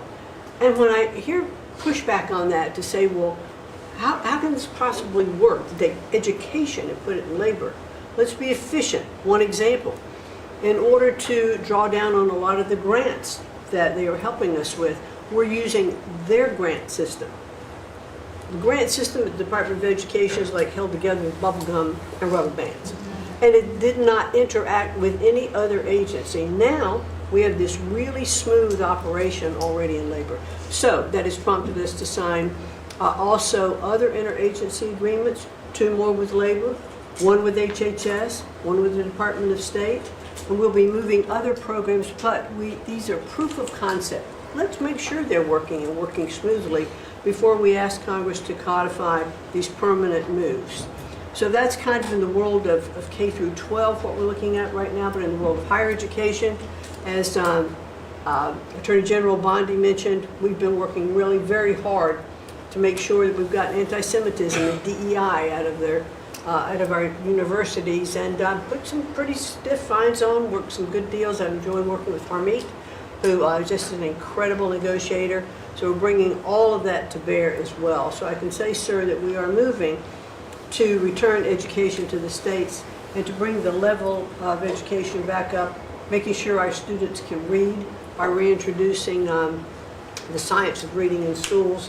And going into next year, I can honestly say that we've got a lean, mean machine operating at the Department of Education. There's only half the workforce when we started, and we're more efficient, and I think we're going to see better results as we move into next year. So thank you for this incredible opportunity. Thank you very much. Thank you, Mr. President, during this holiday season for empowering us at HHS, me, Dr. McCary, Jay Bhattacharya, and Dr. Oz, to change the trajectory of this agency towards public health in a way. The tradition of serving the mercantile interests of the medical industrial complex and the big pharmaceutical companies. 2 weeks ago, we ended, under your leadership, a 20-year war on women by removing the black box warnings from hormone replacement therapy. The medical cartel was telling women that hormone replacement therapy during menopause was dangerous for them. In fact, here's what the science said. It diminishes the risk of fatal heart attacks by 25%, cardiac disease by 50%, Alzheimer's by 35%, bone fractures by 50 to 60%. It improves appetite, it improves sleep, it improves energy, it improves happiness. There are tens of millions of women in this country have been deprived of that therapy because of scientific malpractice by the medical cartel. We are now remedying that, and this remedy will now be available to all women who want it during one of the most difficult transitions of their lives. MFN is one of our greatest accomplishments. It would not have happened without you. You were the only person who believed in it. You drove us to get it done. We've now made agreements with the 5 biggest pharmaceutical companies. We have 12 more in the lineup to make agreements.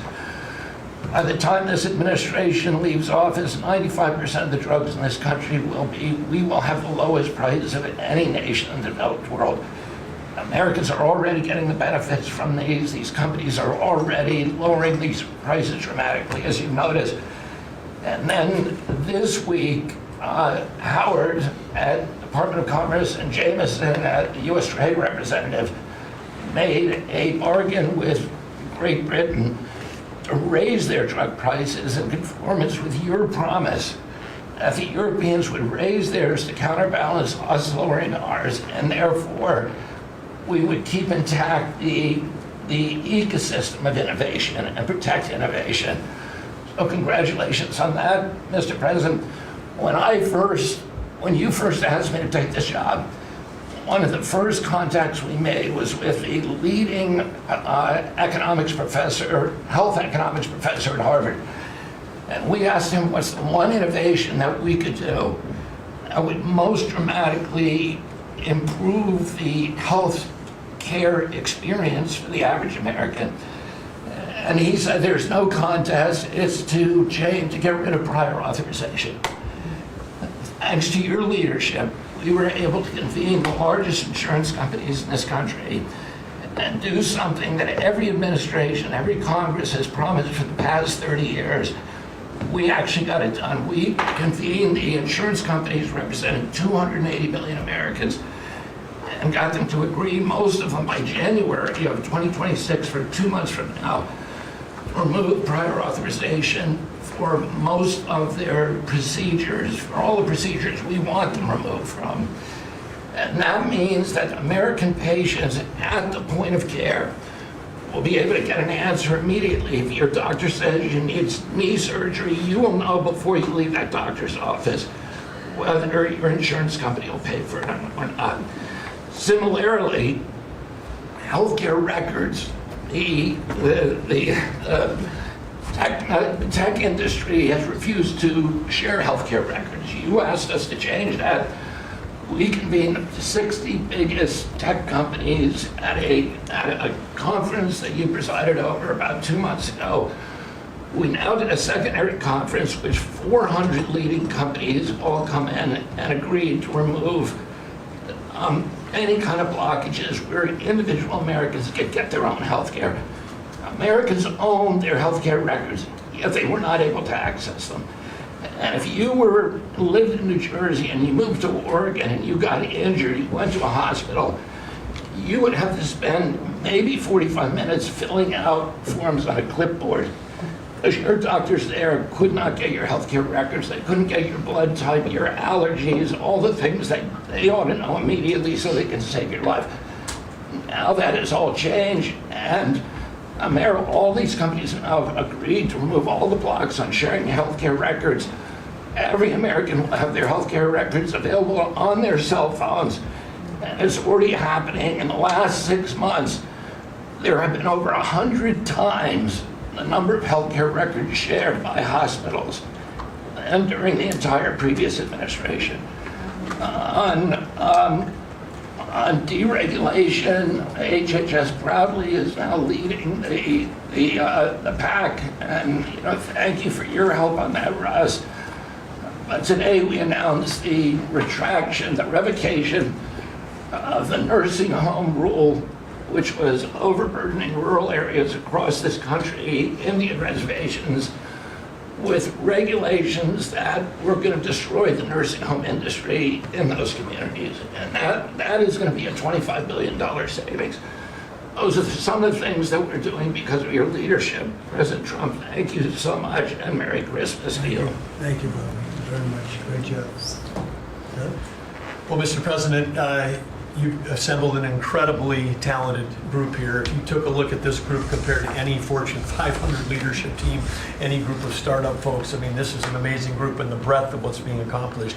And the timing couldn't be better, because with your leadership and vision, you've set us up for this age of abundance as we head into next year, the 250th anniversary of this country. And what are we heading into that year? As we've talked around the table, you've heard about massively lower taxes, massively lower regulation, abundant energy, record capital investment coming in, job growth. I mean, we are set up to really have something to celebrate next year. And I just again want to say thank you to everybody around the table. You gave us one big assignment in Interior. Of course, Interior, the largest balance sheet in the world. In the Department of Interior, if it was a standalone company, 500 million acres of surface, 700 million acres of subsurface, over 3 billion of offshore from Guam to the Virgin Islands. And you said, we got to take care of that balance sheet, we got to develop those resources. And what have we done across that? Producing record amounts of oil, record amounts of gas. And again, we set out with a goal, energy diplomacy, sell energy to our friends and allies. We're exporting a record amount of energy to all of our friends and allies around the world. That's helping do that. And you're giving a gift to America as we head into this. You're giving us peace abroad, and you're giving us prosperity at home. That bodes so well for our country. One small little gift that we're giving to all Americans from one teeny part of Interior, which is the national parks, is that not only are we keeping prices low for all American citizens, offering 10 free days for our national parks next year to coincide with our holidays, but also a $100 surcharge for non-residents. That is going to raise hundreds of millions of dollars for helping restore and preserve all of our best parks. So as we close out with it, I want to also say a big celebration going on here in Washington, D.C. We've been thrilled to be part of the National Park Service, the U.S. Park Police, part of this great effort across a number of us on making D.C. safe and beautiful. This will be the safest and most beautiful capital in the world. We are doing so many things, whether it's hundreds of homeless camps, thousands of graffiti sites, cleaning up ponds and fountains, preparing this thing. The United States is never going to be performing better economically. It's never going to be looking better, just like the White House has never looked better, all because of your vision leadership. So again, thank you, sir.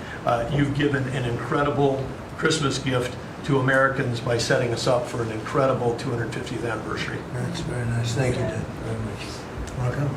Well, thank you, Mr. President. First of all, this is a very talented team, as you've seen, and as you know, because you picked every single one. That's how you deserve tremendous credit for doing that. It's an honor to be in this role. It's also an honor to be involved in and be a witness to what I believe is the most transformational year in American foreign policy since the end of the Second World War, at least. And it's transformational because for the first time in a long time, we have a president who basically puts America at the forefront of every decision we make in our relations with the world. And that may sound weird to people, like, of course you always do. No, that hasn't always been the case until about a year ago. And I think we've all witnessed in our own respective spaces how in every interaction the president has with the world, the goal he has in mind is very simple. Does what you want us to do, or is it what or is it going to make us stronger? Is it going to make us richer? Is it going to make us safer? If it is, he's for it. If it's not, he's against it. If something's going to make America weaker or poorer or less safe, the president's going to be against it. And every single thing he has done in our foreign policy has been driven by the American people in mind. And I can go down the list. Why has he focused on mass migration? It's very simple, because no country is safe if you can just walk in without us knowing who you are into your country. We've seen the destruction that that's wreaking, not just in our own country, but the impact that it's having in Europe and in many other parts of the world. You talk about trade deals and the trade situation has been involved in. People, all this reporting on it. It's very simple. The president views the last 40 years as an era of which American workers and American farmers have been ripped off. They've been ripped off, and what he's saying is we want to have a trade with the world, but it has to be a trade in which American businesses and American workers and the products they make and what American farmers grow and produce has a fair shot to be sold around the world. On issue after issue, that's been the case. You talk about foreign aid reforms. This is not our money. This is taxpayer money. When the president said, we're going to do foreign aid, but we're going to do foreign aid for countries that are aligned with the United States and in a way that doesn't waste the taxpayers' money. Mr. President, you deserve tremendous credit for that. Many of us, the Vice President, by the way, I want to acknowledge, has played an extraordinary role in our foreign policy, and he too has been a witness to all of this as it's been occurring, and he's been a big part of it as well. You talk about NATO. The president's not against NATO. He went to NATO and basically said, look, you guys, we're paying all the money, and he got them to do the 5% commitment, which everybody said was never going to happen, it was impossible. Everything this president does is driven by the American people. Whether you don't have to agree with the actual move, but understand the motivation. The motivation is always you, the American people, and what's good for you, for your family, for the country, and for our economy. But the president is also committed to peace in a way that all of us have seen. He achieved in Gaza, and he does it, by the way, not just because he hates war and he thinks wars are a waste of money and lives, but because he's the only leader in the world that can. No other leader in the world could have pulled off what happened in Gaza. And I can tell you, I can't get into the details. The Vice President knows what I'm talking about. That deal doesn't happen without the president's direct interaction with the leaders that were involved in this decision making. And everyone said that deal couldn't hold. And then the president shepherded through the United Nations of all places to get a global coalition of countries to line up behind the peace deal, behind the border peace. And it's still, every day is a challenge, but it's been driven personally by the president. It's the reason why we're involved in this whole Ukraine-Russia conflict. That's not our war, it's not the president's war. This war started, it never would have happened if you'd been president. But this war is going on, and the president is trying to end it, not because, listen, we got a million things to focus on in the world as a country, but he's the only leader in the world that can help end it. And that's why even as we speak to you now, Steve Woodcock is in Moscow trying to find a way to end this war, to save lives of 9,000 people, Mr. President, as you know, are dying every week. More people are dying a week in that war than have died in the entirety of the U.S.'s involvement in Afghanistan and Iraq. Just think about that, how bloody and destructive it is. The president's taken on this issue of Sudan personally, not send out deputies to do it. Again, far away from the United States, because he's the only leader in the world that can bring it about to an end, not to mention all the other peace deals, very dangerous ones like India and Pakistan, or Cambodia and Thailand. And so on all these things, Mr. President, I think you deserve tremendous credit for the transformational aspect of our foreign policy. For the first time in probably 4 decades, the American foreign policy is driven by what is good for America and Americans. Whether it makes us safer and stronger and more prosperous. If it is, he's for it. If it doesn't, he's against it. And that sort of clarity is transformational. I close with this, and I know I'm last, so I wanted to be fast, but there was a lot to cover. I do want to say this is the most wonderful, magical time of the year. By that, of course, I'm referring to the college football playoffs. And I just want to say this as a point of personal privilege. And I'm a Florida Gator, but if the University of Miami gets screwed out of the college football playoffs after going 10-2 and beating Notre Dame, the whole thing should be scrapped, and you're going to have to take over next year. Amen. Well, thank you all very much. I hope it wasn't too long, but it was very concise, and we've done a lot. This group has done a lot. Amazing. Everybody at this table has done a fantastic. And Susie, thank you for doing a great job as our Chief of Staff. First female Chief of Staff in the history of our country, which is pretty amazing when you think of it, right? And she's the best. Thank you very much. Great job.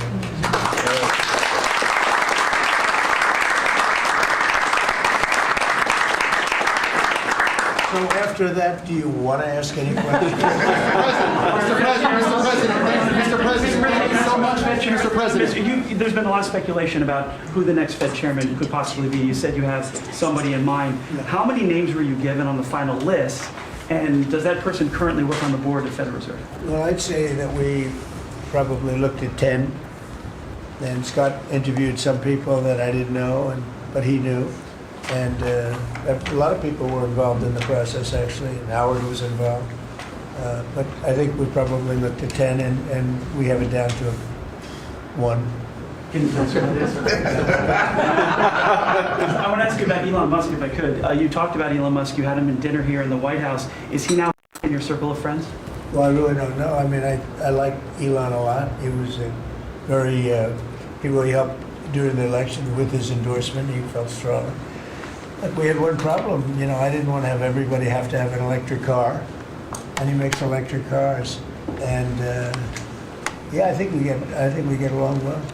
On affordability, Mr. President, thank you. Yeah, one more. Yeah, when you talk about affordability, is going forward, are the American people, do you believe, getting impatient with the reforms that you're making? They've talked about it's about. I think they're getting fake news from guys like you. Look, affordability is a hoax that was started by Democrats who caused the problem of pricing, and they didn't end it. Look, they lost in a landslide. We won every swing state. We won the popular vote. We won everything. You take a look at districts. It was 2,750 to 525. Because that was an affordability problem. We brought it down. Look at energy. Look at the gasoline price. It's like the simplest, and it's the biggest. Because if energy comes down, everything comes down. That's the way it works. We're going to be at 250. You said 199 in some places of the country, right? You said it. I didn't say it. And they won't check you. They'll check me. So I'd like to use your number. 199 a gallon. Unthinkable if you go back a year and a half ago. It's unthinkable. So now we're bringing the prices down, way down. Beef is coming down now. We've done certain magic and beef is coming down. But we inherited horrible prices. We inherited really the worst inflation in history. We inherited that. When I came in, that's what he had. And we fixed inflation. And we fixed almost everything, if you want to know the truth, including 8 wars. We've got 1 to go, but including 8 wars. But when they always say, I watched today where they have a race going on right now in Tennessee, and this woman goes, affordability. They're the ones that caused the problem. The prices were way high. We're bringing the prices down. but they're like scam artists, you know, I call them con men and women. They come out, they say affordability, like, oh, I see prices. We're gonna get prices down still further, but we brought them down from the prices they cost. The reason that they had the highest inflation in the history of our country is because they had the highest prices. But we brought them down, and now we have normal inflation. Mr. President, thank you so much for taking questions with your assembled cabinet. I wanted to clarify something that you had said on Sunday regarding the boat strikes near Venezuela. You had said that you didn't know if the second strike on that one boat had happened, but you wouldn't have wanted it. Now that your administration has acknowledged that it happened, do you support that second strike? And Mr. Secretary, I wanted to clarify something you had said in an interview back in September, I believe on Fox News. You said that you would watch that strike live on television. In real time, did you know that there were survivors after the initial strike? Well, look, all I know is this: every boat that you see get blown up, we save 25,000 on average lives. 25,000 lives. They've been sending enough of this horrible fentanyl and other things like cocaine and other things, but fentanyl right now is the leader of the pack, to kill our entire nation. Because a little speck on the head of a pin can kill somebody. It's very dangerous stuff. I know so many people where their sons were drug addicts. They had one little sample, and they died. They died. They couldn't believe it. As far as the attack is concerned, I still haven't gotten a lot of information because I rely on Pete. But to me, it was an attack. It wasn't one strike, two strikes, three strikes. Somebody asked me a question about the second strike. I didn't know about the second strike. I didn't know anything about people. I wasn't involved in it. I knew they took out a boat. But I would say this, they had a strike. I hear the gentleman that was in charge of that is extraordinary. He's an extraordinary person. I'll let Pete speak about him. But Pete was satisfied. Pete didn't know about second attack having to do with two people. I guess Pete would have to speak to it. I can say this, I want those boats taken out. And if we have to, we'll attack on land also, just like we attack on sea. And there's very little coming in by sea. I think we've knocked out over 90% of it. There's very little, and I understand that. There's very little. We're saving hundreds of thousands of lives with those pinpoint attacks. It's an amazing thing when you see a boat going along. And, a lot of the press would like to say they're not. You see the boat. They're not maybe drugs. You see these boats. First of all, who has 5 engines on the back of a boat going in weird directions and loaded up with lots of white containers? They're bags of things. No, they've done an amazing job. And Peter's done an amazing job. Pete, you could probably better answer the question. No, you're spot on, sir. I think you got to start with the baseline, which Marco laid out, everybody's laid out. We've got 20 million people invading our country over 4 years. We don't know where they're coming from. That includes Tren de Aragua and cartels and violent criminals. They bring drugs, and you mentioned it, Mr. President, poisoning, an intentional poisoning of the American people, killing hundreds of thousands of Americans. So the president had the courage to designate these cartels as designated terrorist organizations. A number of us here served in the military and spent 20 years fighting terrorists like Al-Qaeda and ISIS on the other side of the world. How do you treat Al-Qaeda and ISIS? Do you arrest them and treat them, pat them on the head and say, don't do that again? Or do you end the problem directly by taking a lethal, kinetic approach? And that's the way President Trump has authorized the War Department to look at these cartels. And I wish everybody could be in the room watching our professionals like Mitch Bradley, Admiral Mitch Bradley, and others at JSOC and SOCOM and other commanders. The deliberative process, the detail, the rigorous, the intel, the legal, the evidence-based way that we're able to, with sources and methods that we can't reveal here, make sure that every one of those drug boats is tied to a designated terrorist organization. We know who's on it, what they're doing, what they're carrying. All these white bales are not Christmas gifts from Santa. This is drugs running on 4-motor fast boats or submarines that we've also struck. No one's fishing on a submarine.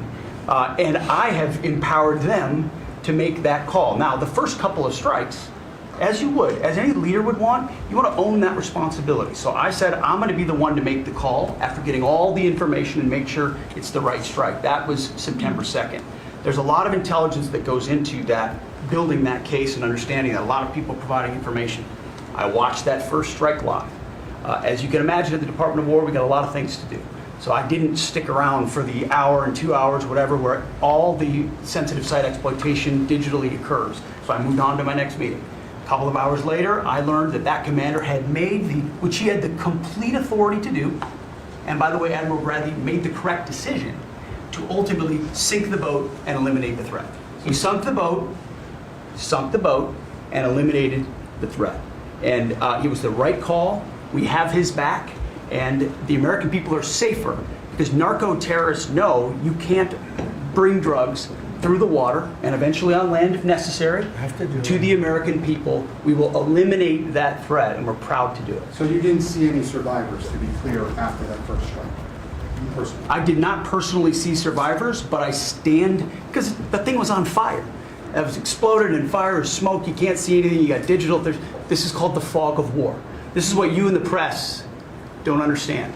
You sit in your air-conditioned offices or up on Capitol Hill and you nitpick and you plant fake stories in the Washington Post about kill everybody, phrases on anonymous sources not based in anything, not based in any truth at all. And then you want to throw out really irresponsible terms about American heroes, about the judgment that they made. I wrote a whole book on this topic because of what politicians and the press does to warfighters. President Trump has empowered commanders to do what is necessary, which is dark and difficult things in the dead of night on behalf of the American people.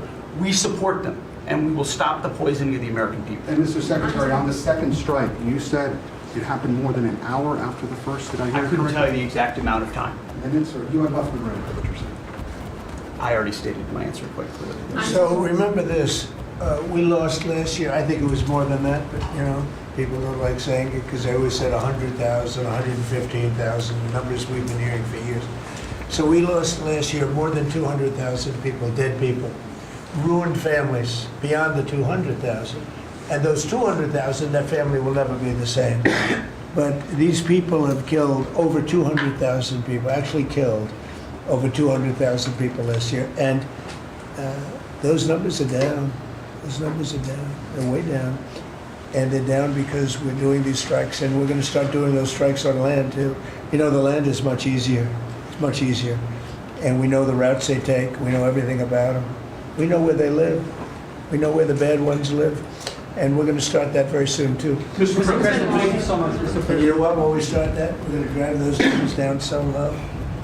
And then you're going to have families be able to live without the fear of their son or daughter just having a pill to have a little fun and ending up dying within a period of 60 seconds, right? No, we're not going to let that happen. We're not going to let it continue to happen. What Biden did to this country by allowing all these people, and I call them animals in many cases, I think they're animals, to come into our country and destroy our country and let all those drugs pour in. Let people just walk across the border like it was nothing. You look at them, a lot of them, they say, oh, let's not discriminate. I'm not talking about color. I'm just talking about, you look into the eyes of some of these people. We're smart. And you see a killer. Come on in. Just come on in. 11,888 murderers. Many of them committed more than one murder. He allowed them into our country, totally unvetted, totally unchecked. But he also allowed drugs to come in at record numbers. And hundreds of thousands of people a year died. And we're taking those son of a bitches out. Thank you so much, Mr. President, for taking the questions. I think this is the most transparent administration I've ever seen. I'm impressed by these people. I'll tell you, how strong are you? You've been holding it for 2 hours. There are very few physically. There are very few people who could do that. I'm very proud of you. I have no idea who you are, but you're strong. Thank you, Mr. President. Mr. President, last week, militia groups in Iraq attacked the Christian region's gas field, the largest gas field, which even the U.S. companies invested in the energy sector in the Christian region. And the Christian Prime Minister requested the United States to provide them some sorts of means and defense system to defending their civilian infrastructure and U.S. investment in the Christian region. Are you willing to providing them the support? And if I had this question, tomorrow the United States is going to open and integrate. Can you speak louder? Yeah, of course. Is that possible? You're the most gentle, beautiful voice, but you're a very gentle person. Go ahead. Just take fewer words and louder. Yeah, sure.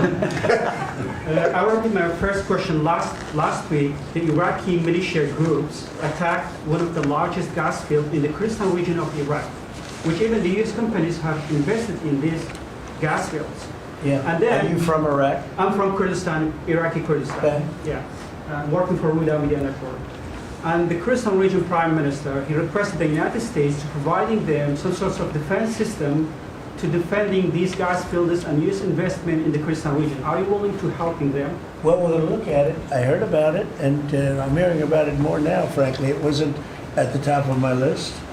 It's a very unusual question, I think, but I assume you're from the area, and to you it's a very important question, and to me it is also, because people are being killed. I will say this, Iraq has been much different in terms of us than they were prior to us taking out the nuclear capability of Iran. You know, Iran has gone down many, many steps in terms of its fear factor. They were the bully of the Middle East, and they're really not the bully of the Middle East anymore. And Iraq was being bullied by Iran. You know, we had a president that thought it was brilliant to blow them up, and they blew them up, and all of a sudden, instead of having a power that was basically equal to Iran, they had Iran ruling the Middle East for a long period of time.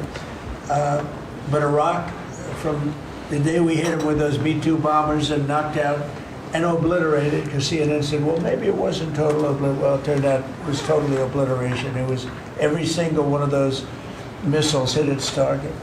It was actually amazing, but it was wiped out, totally wiped out.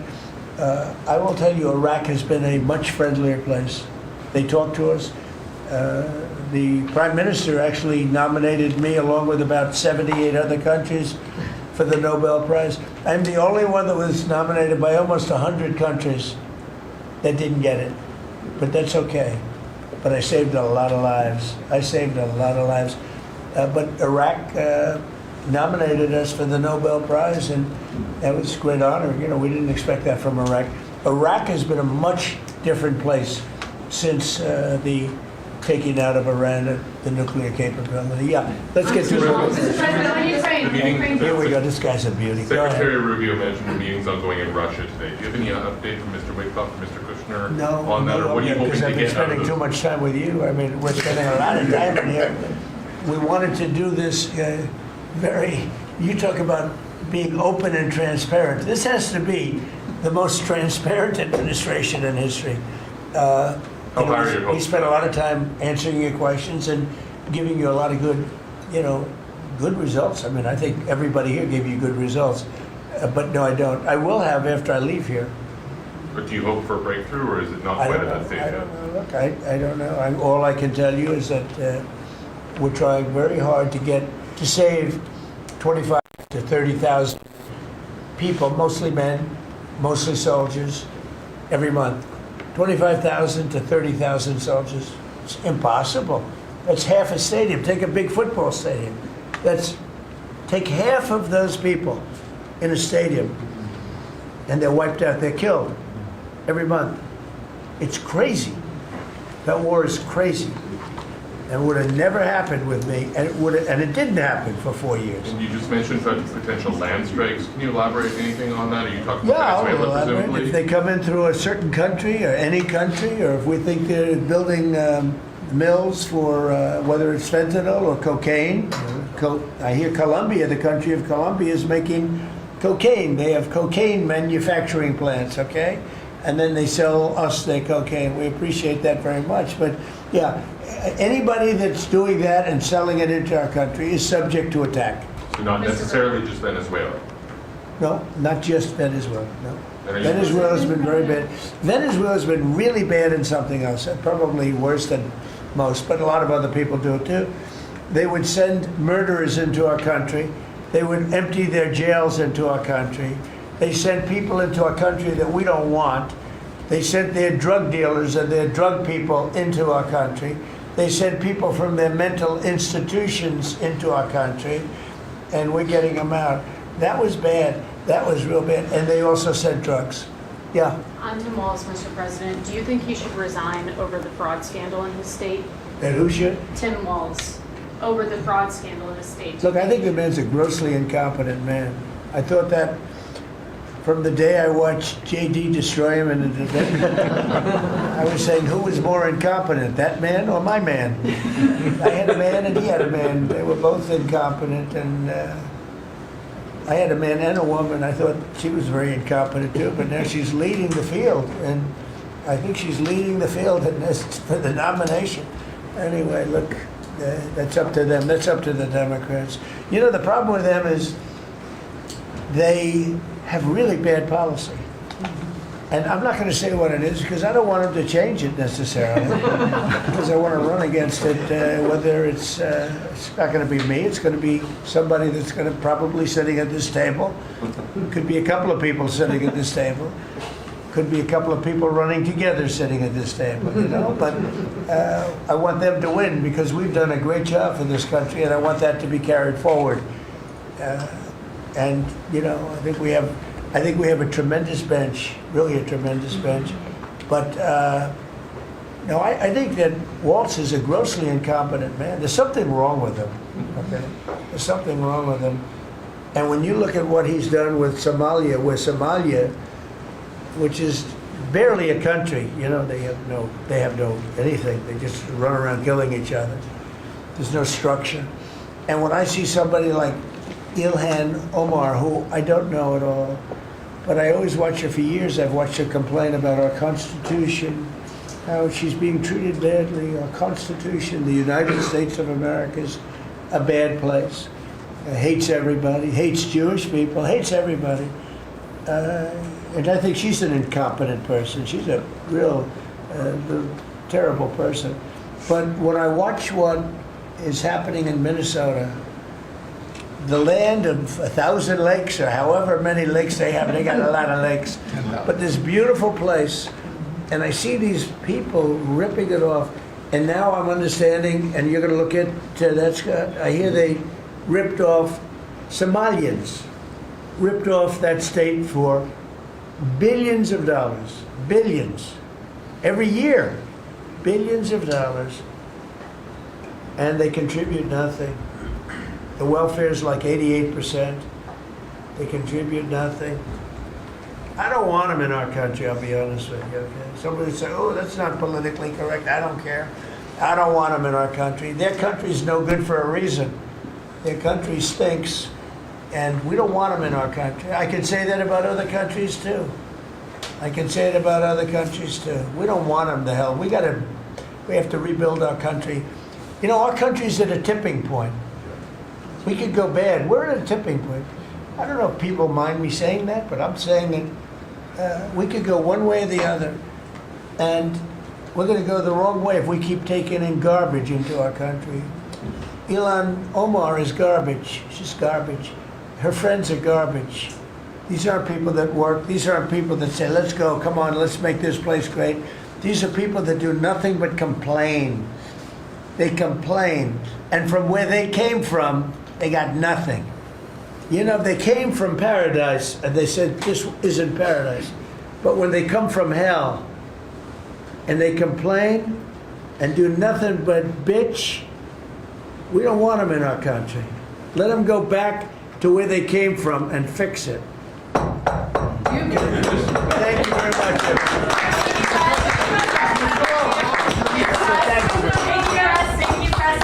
Mr. President, has Maduro?